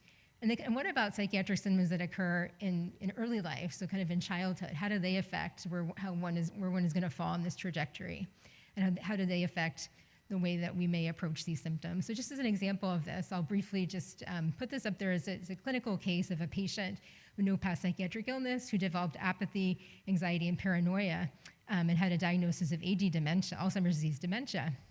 In this case, the psychiatric symptoms were a manifestation of the neurodegenerative disease, also superimposed on psychological and environmental factors. But what about symptoms, again, before the disease, before dementia stage as a prodrome or a risk? Are they a prodrome or are they a risk or are they both? So I would argue that they are, in many cases, may be both. But the way to think about this here is that they may be a manifestation of the neurodegenerative disease. There may be a shared mechanism. These symptoms in late life may be part of a primary psychiatric disorder with variable underlying biology, which may or may not be related to neurodegeneration, or there may be both components at play here. And of course, trying to tease this apart has implications clinically for early detection, accurate diagnosis, and for management and prognosis and family counseling, and also potentially, I would argue, for dementia prevention efforts. So the next part of the talk, I'm going to focus a little bit on how I have tried to disentangle this relationship, specifically focusing on late life depressive symptoms and neurodegenerative disease in older adults without dementia. And so the slides I'm going to present to you are my work on depression and to some extent apathy, but many of these same principles apply to psychosis or agitation or other types of neuropsychiatric symptoms. So to kind of begin to shine the light on this problem, I wanted to ask the question whether or not new or worsening depressive symptoms or behavioral symptoms in late life were related to Alzheimer's disease pathology and whether or not this influenced clinical outcome. So this is looking in the relationship of if we have very early neurodegenerative pathology, can actually give rise to depression. And if depression's there plus the pathology, does that impact how quickly someone might decline or how they might lose aspects of their function? And this can also provide, this can also highlight whether or not these symptoms may be an early clinical indicator, so to provide, kind of, as in the case of my grandmother, kind of an early window into the presence of a neurodegenerative disease. And again, this has implications for function, for cognition, and for functional impairment. So to address this fundamental question, the early body of my work, I drew largely on work from the Harvard Aging Brain Study. And so this is a prospective longitudinal cohort study of cognitive aging. It's now entering its 15th year, which is hard to believe, with over 300 participants. And this was largely a cohort that was developed by Dr. Risa Sperling and Keith Johnson, and it was focused on cognitive aging. So individuals were cognitively normal when they entered, and they also did not have significant neurological disease, and they did not have significant depression or psychiatric symptoms by definition, because the aim of the study was to focus on cognitive aging, kind of without the caveats or comorbidities of significant medical or psychiatric burden. So in some ways, this is somewhat of an ideal cohort to study the effect if we have early AD pathology. Can that give rise to depressive symptoms? And if so, how does that take place? Because we don't have the caveat of prior psychiatric illness. However, if individuals reported a history of mild depression or anxiety, if they were on a stable dose of treatment, they were allowed into the study. And we followed them over time naturalistically. So indeed, over 15 years of follow-up, some did develop, a percentage did develop cognitive impairment as well as significant depression or other psychiatric symptoms. So, in this cohort, it's very well characterized. So there's annual cognitive assessments that are sensitive to early changes in preclinical AD, as well as the geriatric depression scale. And there's also serial multimodal biomarkers of amyloid and tau PET, as well as plasma biomarkers. This is a representative demographics of the cohorts. There are an average over 73, predominantly females, predominantly a white, Caucasian, highly educated cohort that's in the Boston or surrounding areas. And you can see by definition they're cognitively unimpaired, so have a very high cognitive screening scale score. And only about less than 20% report some history of mild depression or anxiety in earlier life. This is kind of a representative demographic table of the cohort for some subsequent analyses that I'll show you. So in the sake of time, I'm just going to highlight a few points on these slides, and I want you to focus on the graphs or the pictures here, but this is just our body of work, not only mine, but others in the group, investigating in this cohort earliest signs of pathology and depressive symptoms using the geriatric depression scale score. So in short, we found associations with higher tau burden and higher depressive symptoms. And then as we follow people over time, which is more interesting, what happens naturalistically to them over time. So in this bottom graph, you can appreciate that in the orange, these are individuals with elevated amyloid pathology. So we would say they're preclinical Alzheimer's disease stage, so an increased risk of developing dementia. In the green are those with low amyloid levels. And then these are stratified by this group on the right has a history of depression. This group on the left has no history of depression. And you can see that those with high amyloid and high depression have increasing symptoms over time, and this seems to be more so. And although the individuals with the depression history started at a higher level, but it seems that when both factors are present, that increases risk over time. We've also shown this with tau burden. So we've shown that kind of whether you're not your reported depression history, that determines kind of where you start in the study, but the colored lines here, green compared to red compared to blue, indicate different levels of tau. So it's really that degenerative pathology in early brain regions that determines kind of your trajectory of these symptoms over time. So this is very interesting because it again indicates these people were not depressed to begin with, but this brain pathology in specific regions led to emerging symptoms over time. So this was interesting to us because also when we looked at specific items in the scale, this wasn't all based on psychological reactions. So there are certain items in the scale that relate to having worries about your memory or thinking that you're doing worse than others in those domains. And when we eliminated those questions, we still saw this relationship. And this is just a visualization of further work that we've done looking at amyloid accumulation over time and depressive symptoms over time, and basically the regions in the brain that are highlighted in red in the frontal and temporal regions where we found that increasing amyloid slope over time was associated with increased depressive symptoms over time, and this was independent of changes in cognition. So it seems to, again, highlight a neurobiological, at least one neurobiological etiology of the emergence of these symptoms in our participants. So in some, we found that regional pathology was associated with increasing depressive symptoms over time, but with the caveat that in this cohort and other similar cohorts with biomarkers, this is a highly educated sample with a relatively low vascular disease burden. And in ongoing work, we're probing affective phenotypes, so what specific depressive symptoms, because these can be very broad, especially as measured on the scale. We found that kind of distinct signatures for apathy as compared to anhedonia. We're also investigating mechanisms outside of amyloid and tau, and the impact on cognition and function. So just as a schematic here, this is a simplification of depressive symptoms in late life, but here when we capture them when they're new and worsening, we found some association with amyloid and tau. And again, these are the various other biological as well as environmental contributing factors to these symptoms in late life.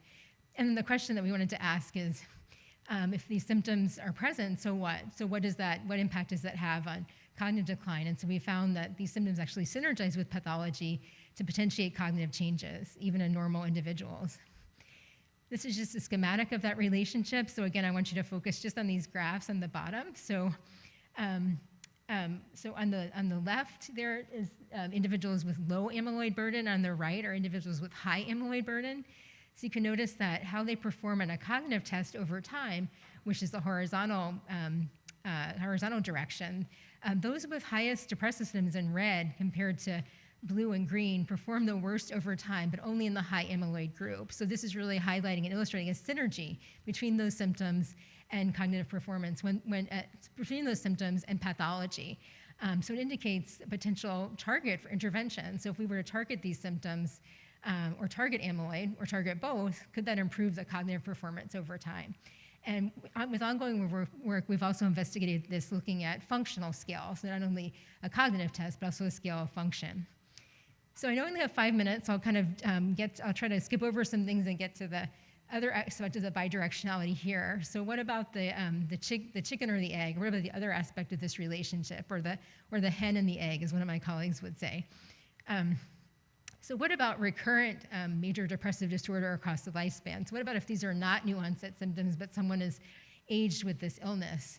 And so that's a related but also distinct question. But it's also very important because a large number of the population have depression or their psychiatric illnesses and age with them. And they're oftentimes excluded from observational studies of ADRD or interventional studies. And so to kind of address this gap, I began the Mood and Memory and Aging Study, or MOMENT study, which is now a research program at MGB. And this was in parallel to the Harvard Aging Brain Study. So almost from the opposite perspective, instead of excluding those who had depression when they entered, we looked for those who had depression. And we required them to have a history of depression and a standard psychiatric interview and have a certain level of severity to enter it. And they also we've characterized them over time with amyloid, tau PET, MRI, and now plasma biomarkers. These are just some of the methods that I measured in terms of their characterization.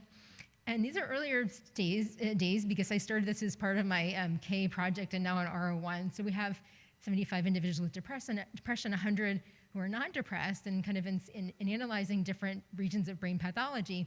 To cut to the chase, we don't find that the depressed group have more pathology compared to an age match and sex match non-depressed group. So it's not like they are accumulating more. So they get to age 70 and they seem to have more tau.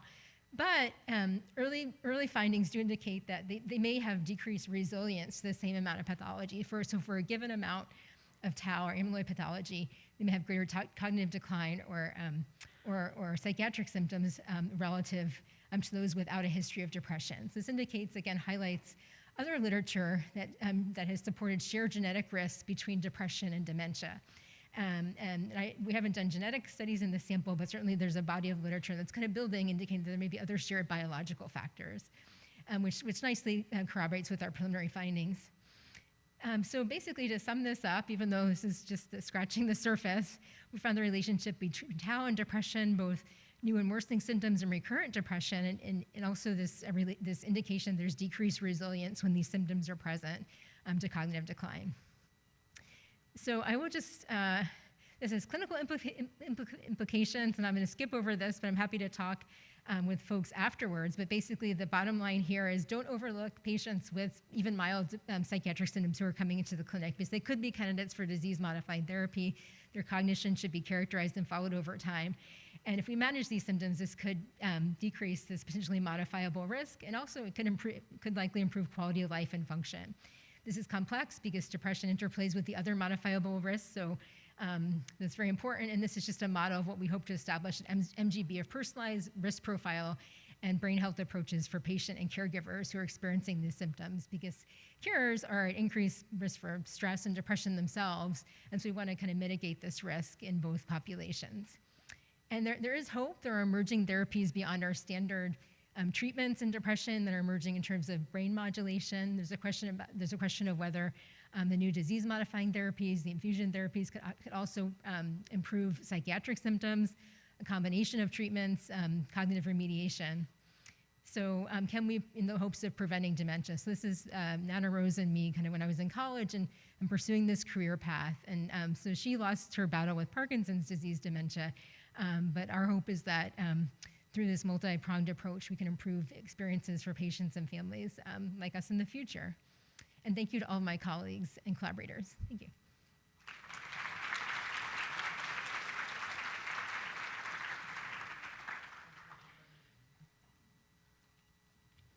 Really great.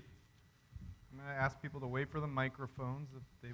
We will take time for questions. See one in the middle here.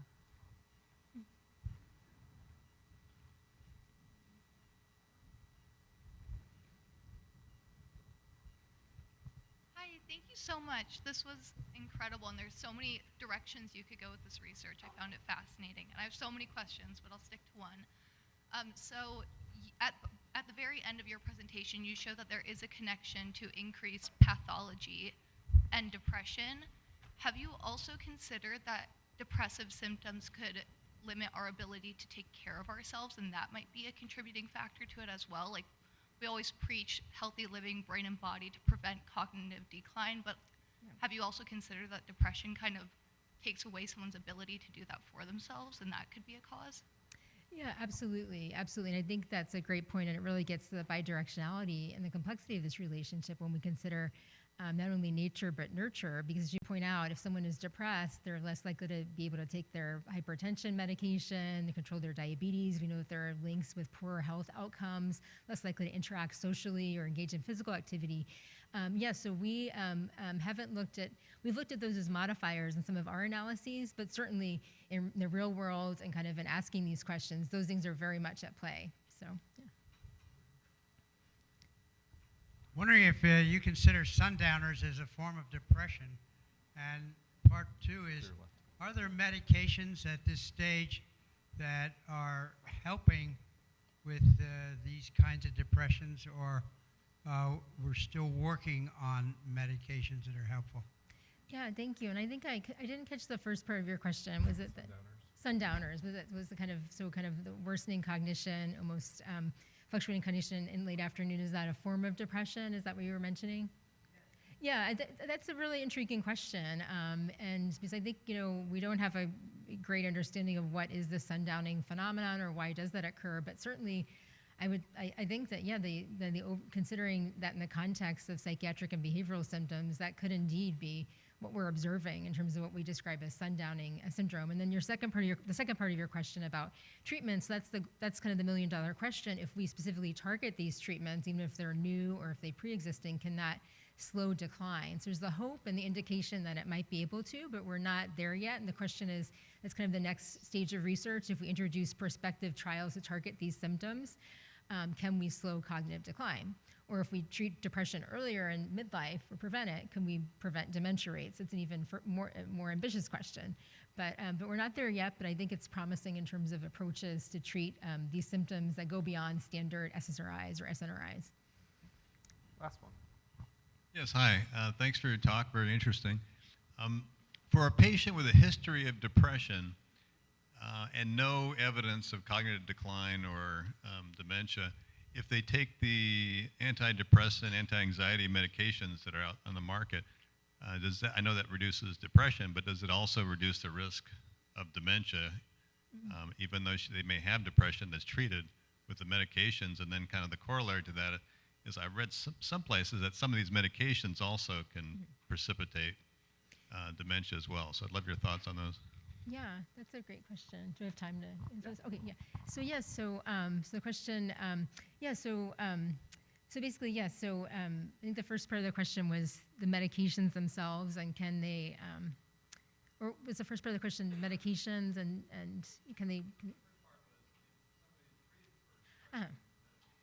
Yeah.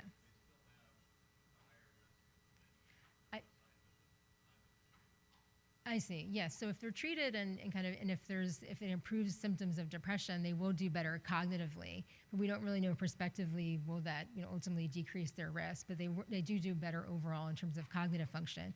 In terms of the medications themselves, it's an intriguing question. So there was a study in animal models that showed that one of the most common antidepressants actually decreased brain amyloid, but that was not replicated in human samples. And there have been, as you mentioned, reports, association reports of cohorts of older adults, of those who are prescribed antidepressant medication of multiple classes, more likely to have dementia or worse cognitive outcomes. But that may be a confounding association because the ones who actually were developing those symptoms as part of the dementia process may have been the ones who prescribed the medication. So we don't know for sure. But certainly, in thinking about medication choices, those with anticholinergic burden, which we know are kind of more detrimental for cognition, would avoid in this population or kind of really try to minimize the medications that have known cognitive side effects. Which one? Oh, I would use SSRIs, but I would say, for example, like paroxetine, which is an SSRI that has a high anticholinergic burden. I would avoid that medication or maybe like a tricyclic antidepressant and stick to one with less anticholinergic burden. Yeah. Thank you, Dr. Gatchel. Thank you.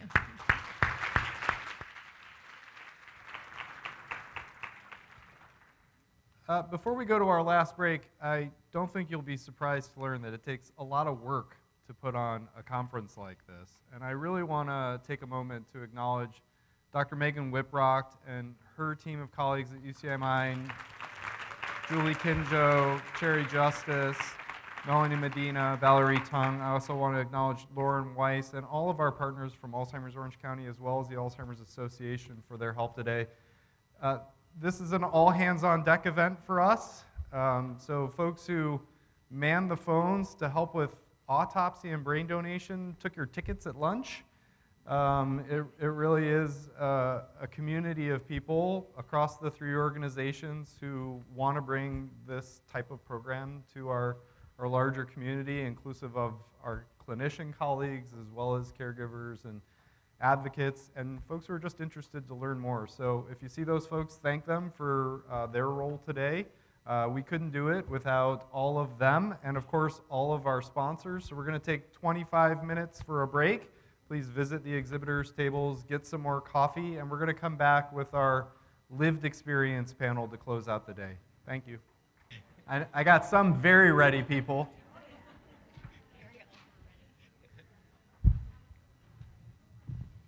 So our theme this year was nature versus nurture. And our panel is going to focus on families.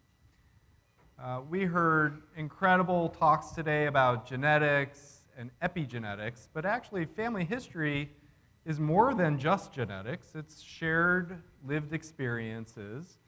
And some studies say that genetics can explain all of the risk associated with family history. Even more importantly, dementia almost never affects just one person. It's estimated that 7 million people are living with dementia today. It's estimated that 11 million people are providing care, and I expect that is an underestimation, especially if we think about the many levels of caregiving that can occur. We've got co-resident caregivers, we've got distant caregivers, we've got a variety of familial relationships providing care. And so this element is part of the journey of living with dementia. It's a journey undertaken by families, and it is always important to us to keep in mind when we put together a conference like this one, the families we're trying to help. And to make sure that the lived experience of this journey is represented in this conference and, frankly, everything else that we do as a research organization. So I'm extremely grateful that our final component of this year's conference will include 3 experts.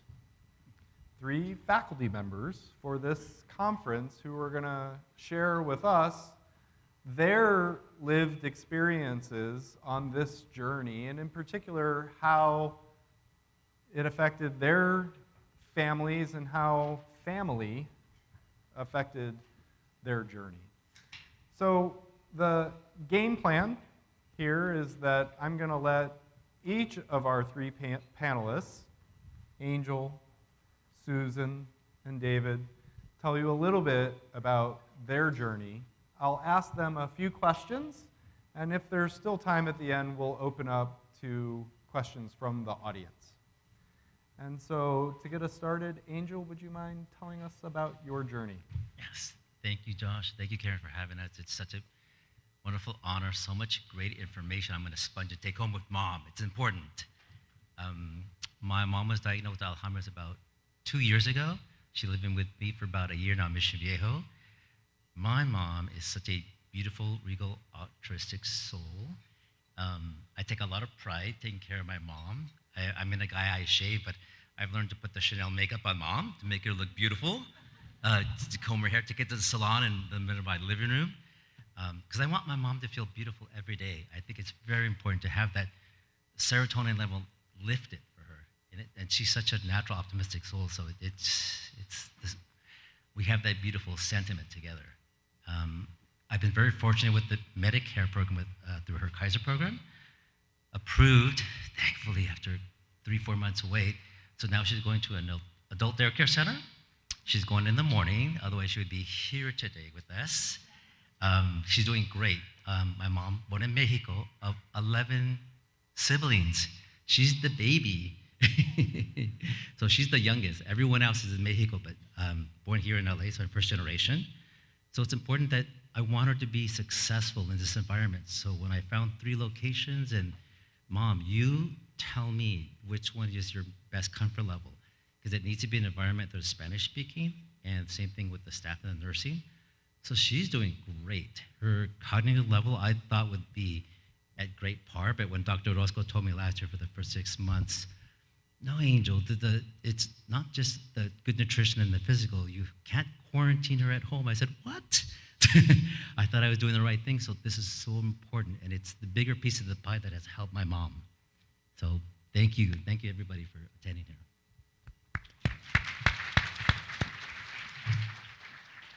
Susan? Hello, and thank you for inviting me here. My name is Susan, and I am the second oldest of 10 children. The journey began with my mother, who she gave birth to 7 girls and 3 boys. And when she was around 82, she seemed to be a little forgetful, where she would come and visit me. She lived 5 doors away. And I would tell her the same story. And she would act like that was the first time she heard it, and she was so excited. And then one time, shortly after that, my sister, who was her hairdresser and my dad's hairdresser, said to my dad, something's off with Mom. We need to get her tested. Would you be her reporter at UCI Mind? And my mom agreed to this, went to UCI Mind, and then all 9 of us got together with Dr. Dick and listened to the fact that she had been found to have vascular dementia and just mild cognitive decline. And she was really herself until she had a major surgery at 86. Side note, the doctor had told her when she was 66 she needed this surgery. When she was 86, she was never the same after that surgery.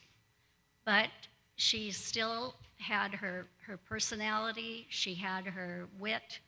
When I was in the end, she had an ocular stroke, and she was in assisted living at Park Plaza. And then when I was in the ambulance with her going to be put into a care home, she said to me as they were putting her in her bed, "Tell me I'm not on the short shift to heaven." She never lost who she was, which was a real gift. When she died, her body went to UCI, and in her brain, it showed that there was Alzheimer's. amyloids. And that brought us to the next person in our family, Peter, age 52, had 12 businesses, 1 patent, and he lost the ability to put his zip code in at the gas station.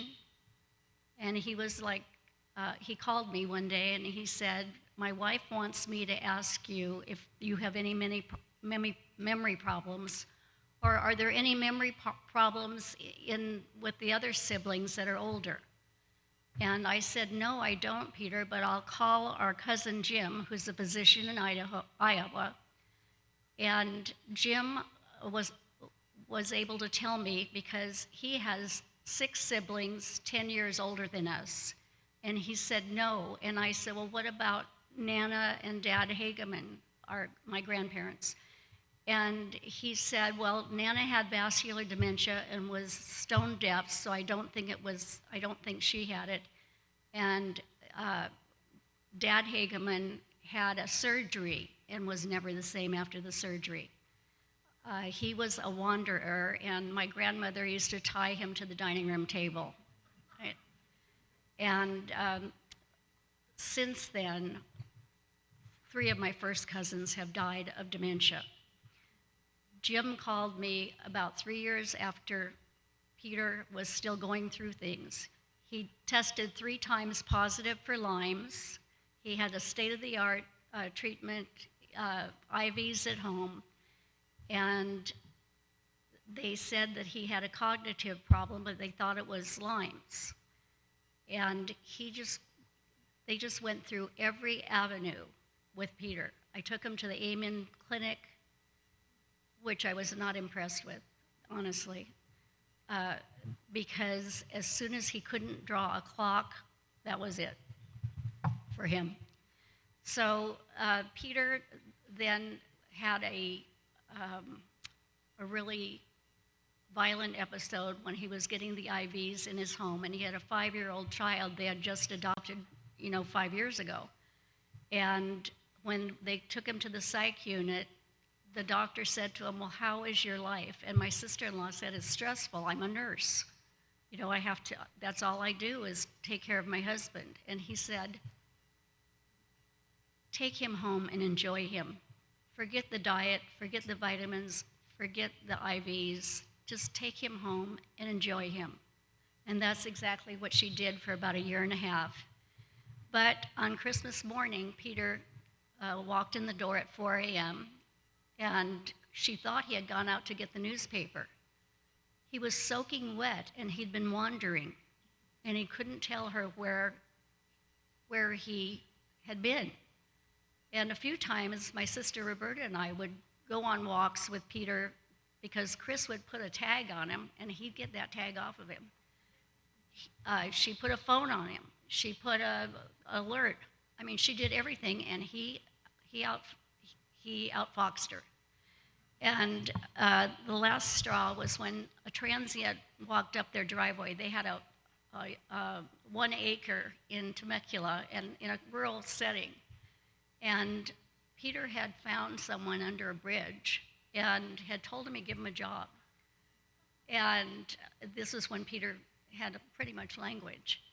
And so Chris realized she can't have him going places. So I went with him. My sister went with me. And he was on people's property in Temecula. He had us climb a fence, which against my better judgment I did. But he was a practical joker. And he still had that inappropriate humor where this huge black dog started barreling towards us like a bull. And we nearly climbed him to get over the fence. But actually, the dog was too slow. So anyway, Peter then was put in a care home. And in the care home, he told his very obese caregiver that he didn't want to be in the gym doing the bicycle. He wanted to go for a walk. And so they got outside, and he went by. And he jogged away. And the police had to bring him back. So we had to put him in a lockdown facility in Vista, which was just lovely, Vista Gardens. And that is where he lived until he died, and he was a character there his entire life. And when he died, he had his brain did not recognize food anymore, and I didn't recognize him a month after I had seen him because he had lost so much weight. But he always had that rash from Lyme's, but we wanted his brain to be, what do you call it? Donated, studied? Yes, studied, autopsied and studied. But his wife was just beside herself. She said, he's been through so much, I'm not going to put him through anymore. And she made that decision, and that was her right. But then his children who were adults, the old adult children, were very worried about it. We all thought that this was a red herring because Peter was always a wild one. You know, he was just different than the rest of us, and we loved him dearly, but he was a character. For instance, he was thrown on by a power pole in his construction site, knocked down and knocked out. Paramedics wanted to take him to the hospital, and he said no. And he said, I'm fine. And then they said to him, well, can you touch your toes? And he said, I couldn't touch my toes before I was thrown. I'm just not going. So he may have had a brain bleed, who knows? But that was Peter. Then, how many years? 8 years ago, he died in 2015. Then my dad died. Then my mom died. And during this time, my sister Roberta, who was an oncology nurse, and myself took care of my dad and my mom. And dad ended up with bone cancer, and mother she had a good life at this guardian angel home, a wonderful life, and she just died with all of us around her. She left just the way she came, full of gratitude. And then Roberta asked me to take her to a doctor because she was feeling odd. And the doctor gave her one, what is that, begins with a Z? Zyrtec? No, it's Zovat? You know what I mean. One settled. He thought, she's been through so much, she's having a hard day. One pill. And then by the time I had my 50th anniversary, on that anniversary, I realized something is very wrong because she came and sat and held my hand, which was a little odd. She came an hour early, inappropriately dressed, with her family, and they sat in a place that no one was even supposed to be at. And I just thought, okay, I'll deal with this later. And Berta was diagnosed with early onset Alzheimer's. I went to UCI Mind and was tested myself because she refused to do it. And I said, Berta, it's so easy. You can only be who you are. And that's exactly what happened. So I went, and she went, and her graph on her score was so low that it was much lower than my mother's on her 90th birthday. I mean, on her 90th year of life, and when she had the UCI Mind test.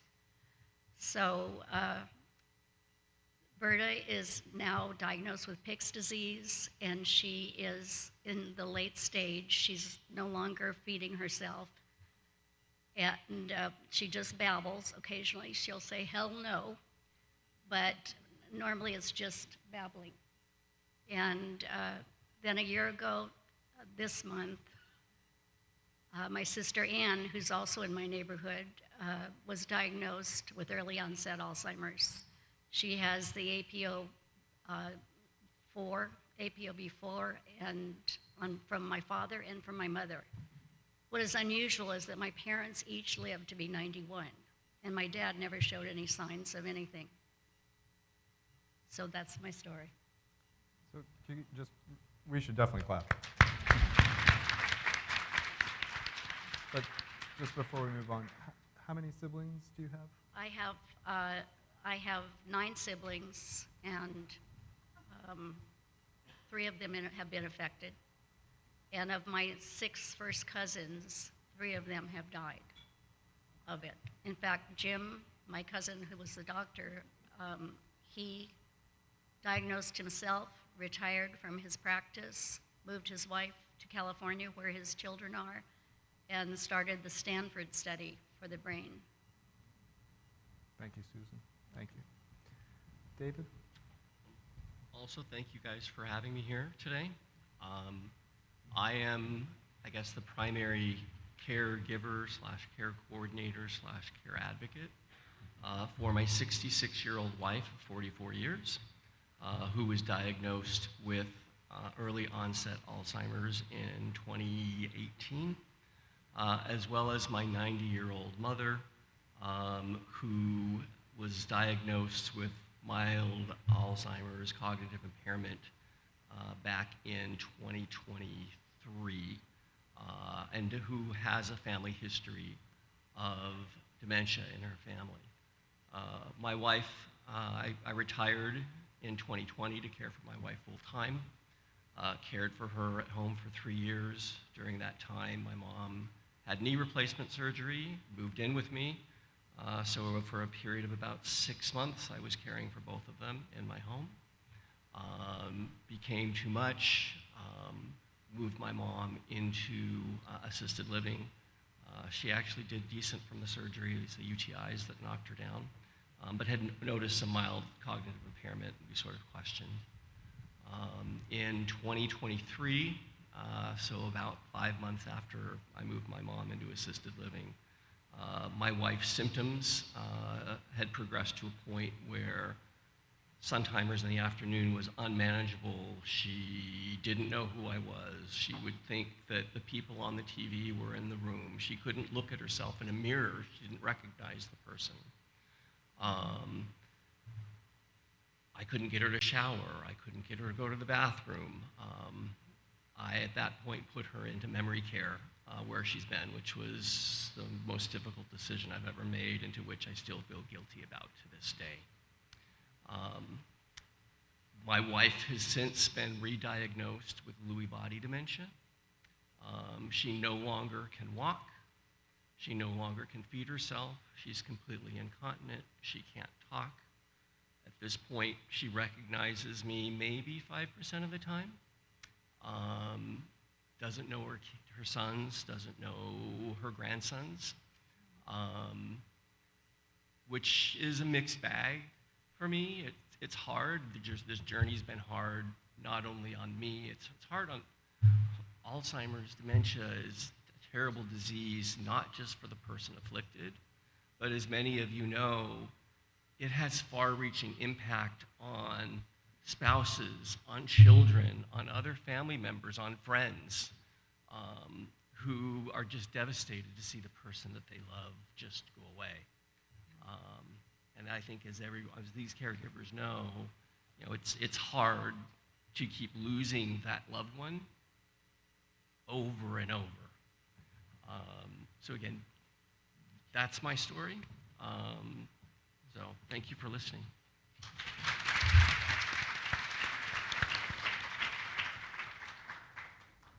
So, Angel, we got to meet your mom last night, which was really special. Yes. And I agree with your characterization of her. She's a spark plug. Yes. And a lot of fun. But it's not easy to move your mom into your home, I'm sure. Do you want to tell us a little bit more about that experience? And in particular, I think it strikes me that you find this experience, at least in part, well, I'm sure burdensome, rewarding. Yes. I'm, again, very fortunate to have my mom in my life. I know everyone wants to treasure their family and spend that much time that at this stage of her life is so important.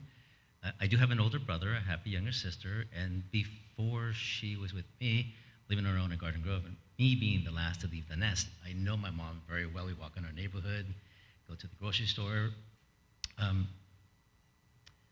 but it's sad because we were alternating visits to visit mom and help her with her dentist, doctors, groceries, social occasions, and they haven't been on the same page a year. So there's zero financial contributions, there's zero help with nutrition, but so the first 6 months were very much stress and anxiety, but I realized I have to focus on my abilities and my benevolent source. So I know that once I can relieve that, there's a sense of more peacefulness. And I think that's the level that I'm at now.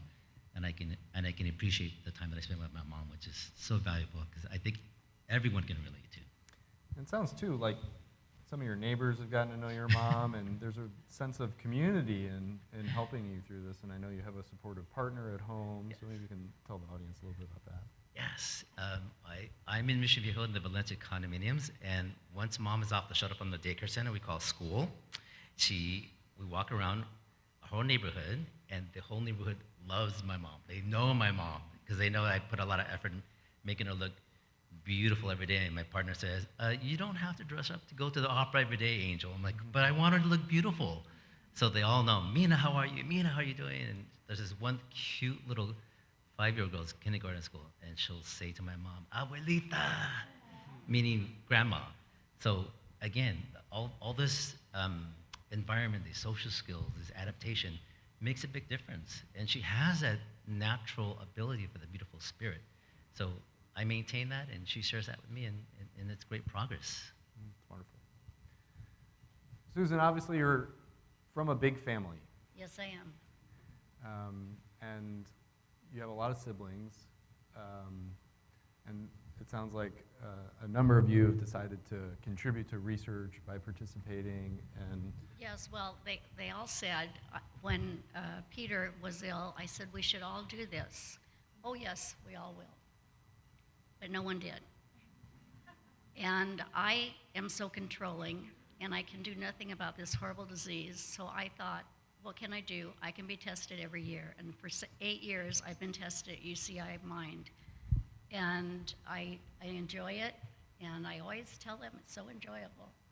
Well, when my sister got diagnosed, my 2 remaining brothers hopped down here. In fact, one of them drove to UCI Mind and said, look, I'm a miniger. I need to be tested. And they got him right in, and the other one, Craig, he got in too. And they both learned what they needed to learn. But I understand my brother Tom didn't want to waste his time going in for the neurological, talking to the neurologist. He'd rather play pickleball. And you know, good for him. But he'll get his printout and he'll know how he did. But they're both, you know, all of the rest of us are well, except for my older Irish twin sister. She had a major surgery, her colon burst, and so, but as far as her brain, she seems fine. And, but I asked her if she would go to the Stanford study because she's very close to Stanford, and she wanted no part of it. I mean, it's really interesting how some people just don't want to do it, just are adverse to it. And she was an advice nurse, so. Yeah, it's always, you know, we're always so grateful when people participate in research, but we understand it's not for everyone. No. It's always voluntary, of course. But the contributions that you and your family are making, you know, at UCI and at Stanford and beyond. That's all I can do for my children and grandchildren is, you know, you get my brain and there you go. Yeah. David, I'm sure our audience is, like me, incredibly impressed by your ability to care for 2 women so important to you at the same time. Can you offer us a little bit more about the similarities and the differences about being a caregiver for your spouse compared to your parent? So I guess where it's similar, again, both of them are in the same facility, which does make it convenient and nice. I do visit them both 5 to 6 times a week, will normally go there for a meal to feed my wife, give the caregivers a break. We're juggling a number of other residents.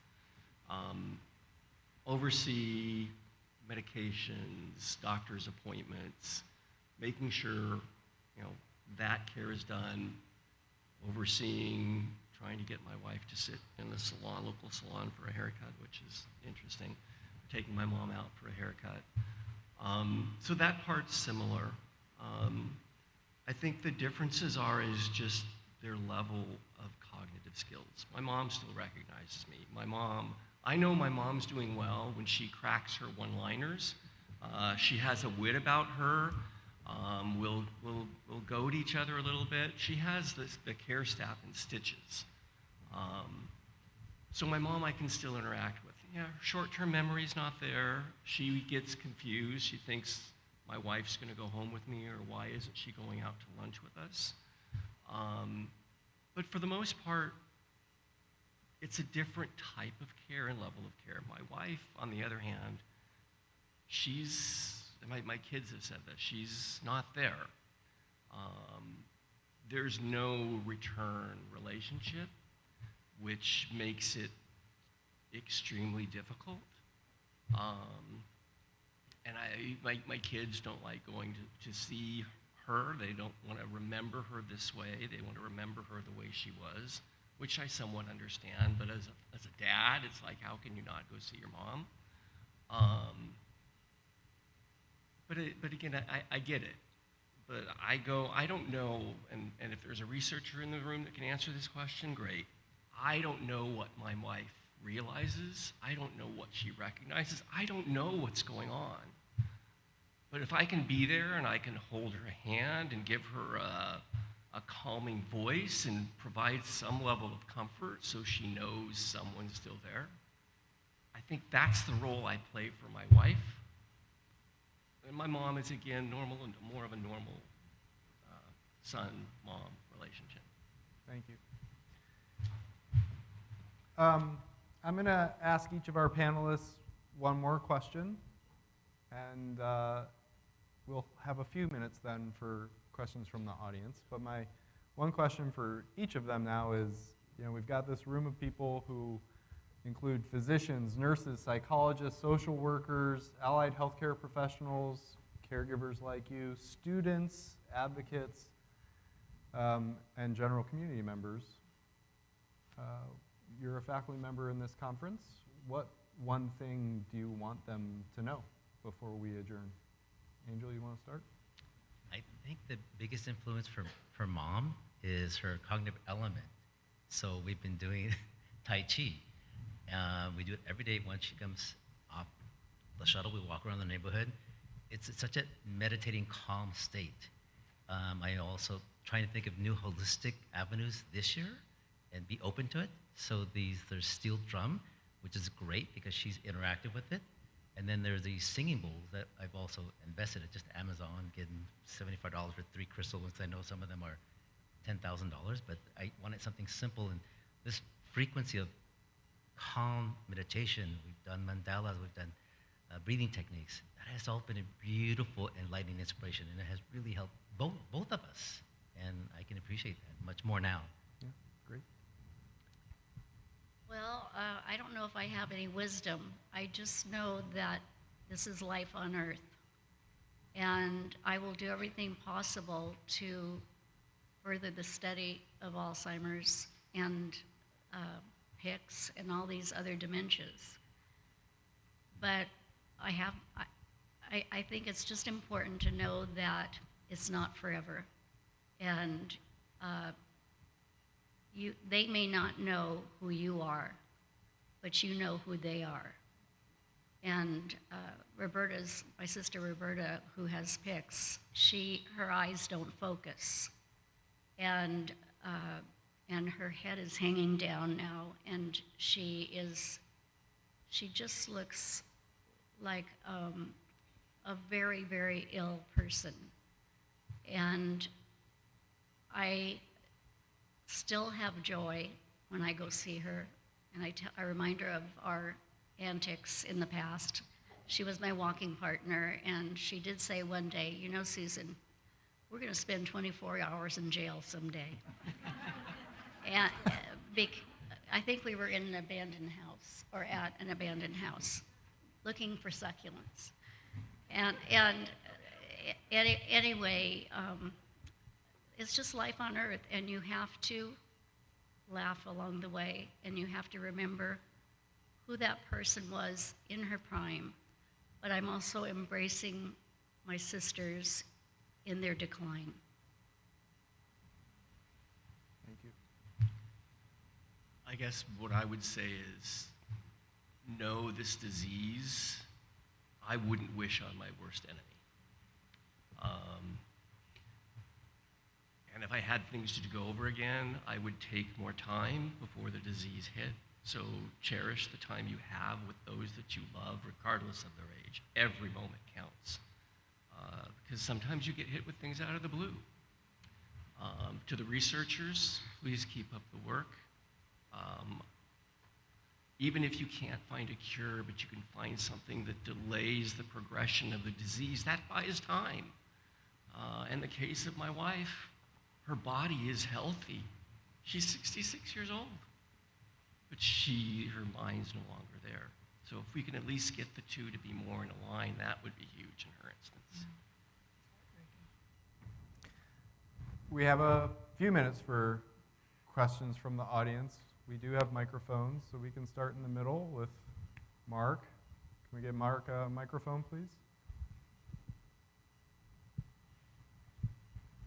Thank you.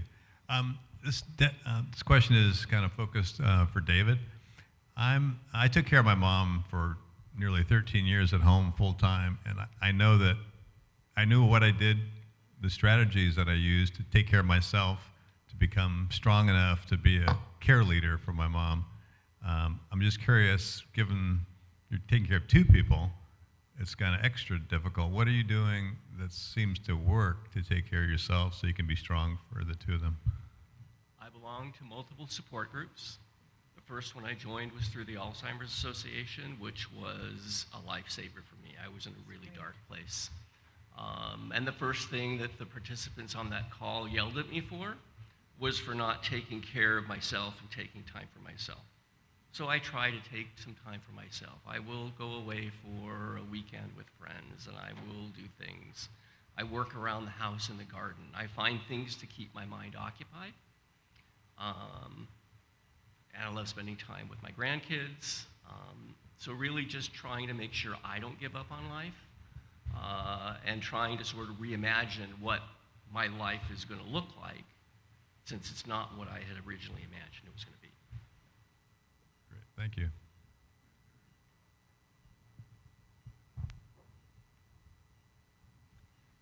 This is also directed to David. You asked about the communication, and the best thing, I still take care of my husband who has FTD and ALS, and he's become agitated.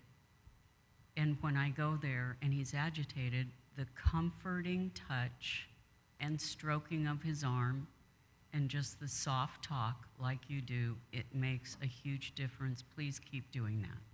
Thank you. I will. That was one of our faculty members from last year's panel, a source of great knowledge and wisdom. Dr. Seshadri.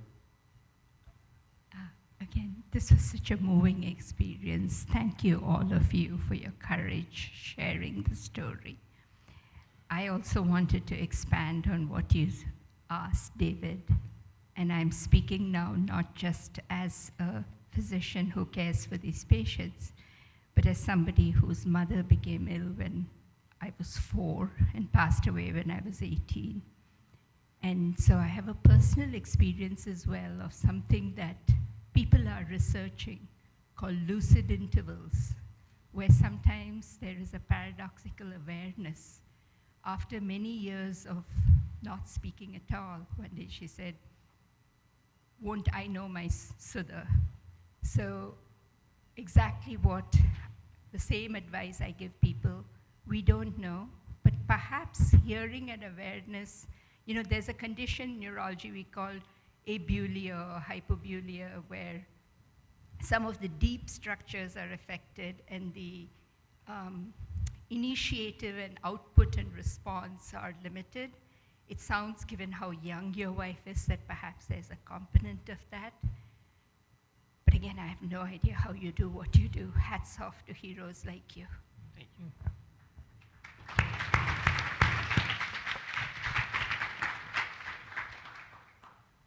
Time for one more. Anyone? Otherwise, I will echo and say how deep felt our gratitude is for what you do, but also for the bravery of joining us today and talking about it. We know this is a burdensome journey, and we are so grateful for you sharing with everyone here part of your stories, and we know that it is impactful for everyone involved in what we do. So thank you so much. Let's give one more round of applause.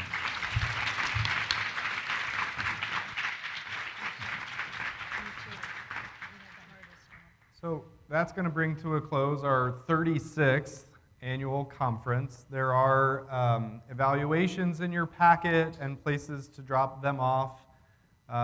Most of today's content will be available on the web. We do have a YouTube channel if you want to watch last year's conference or the year before that or the year before that.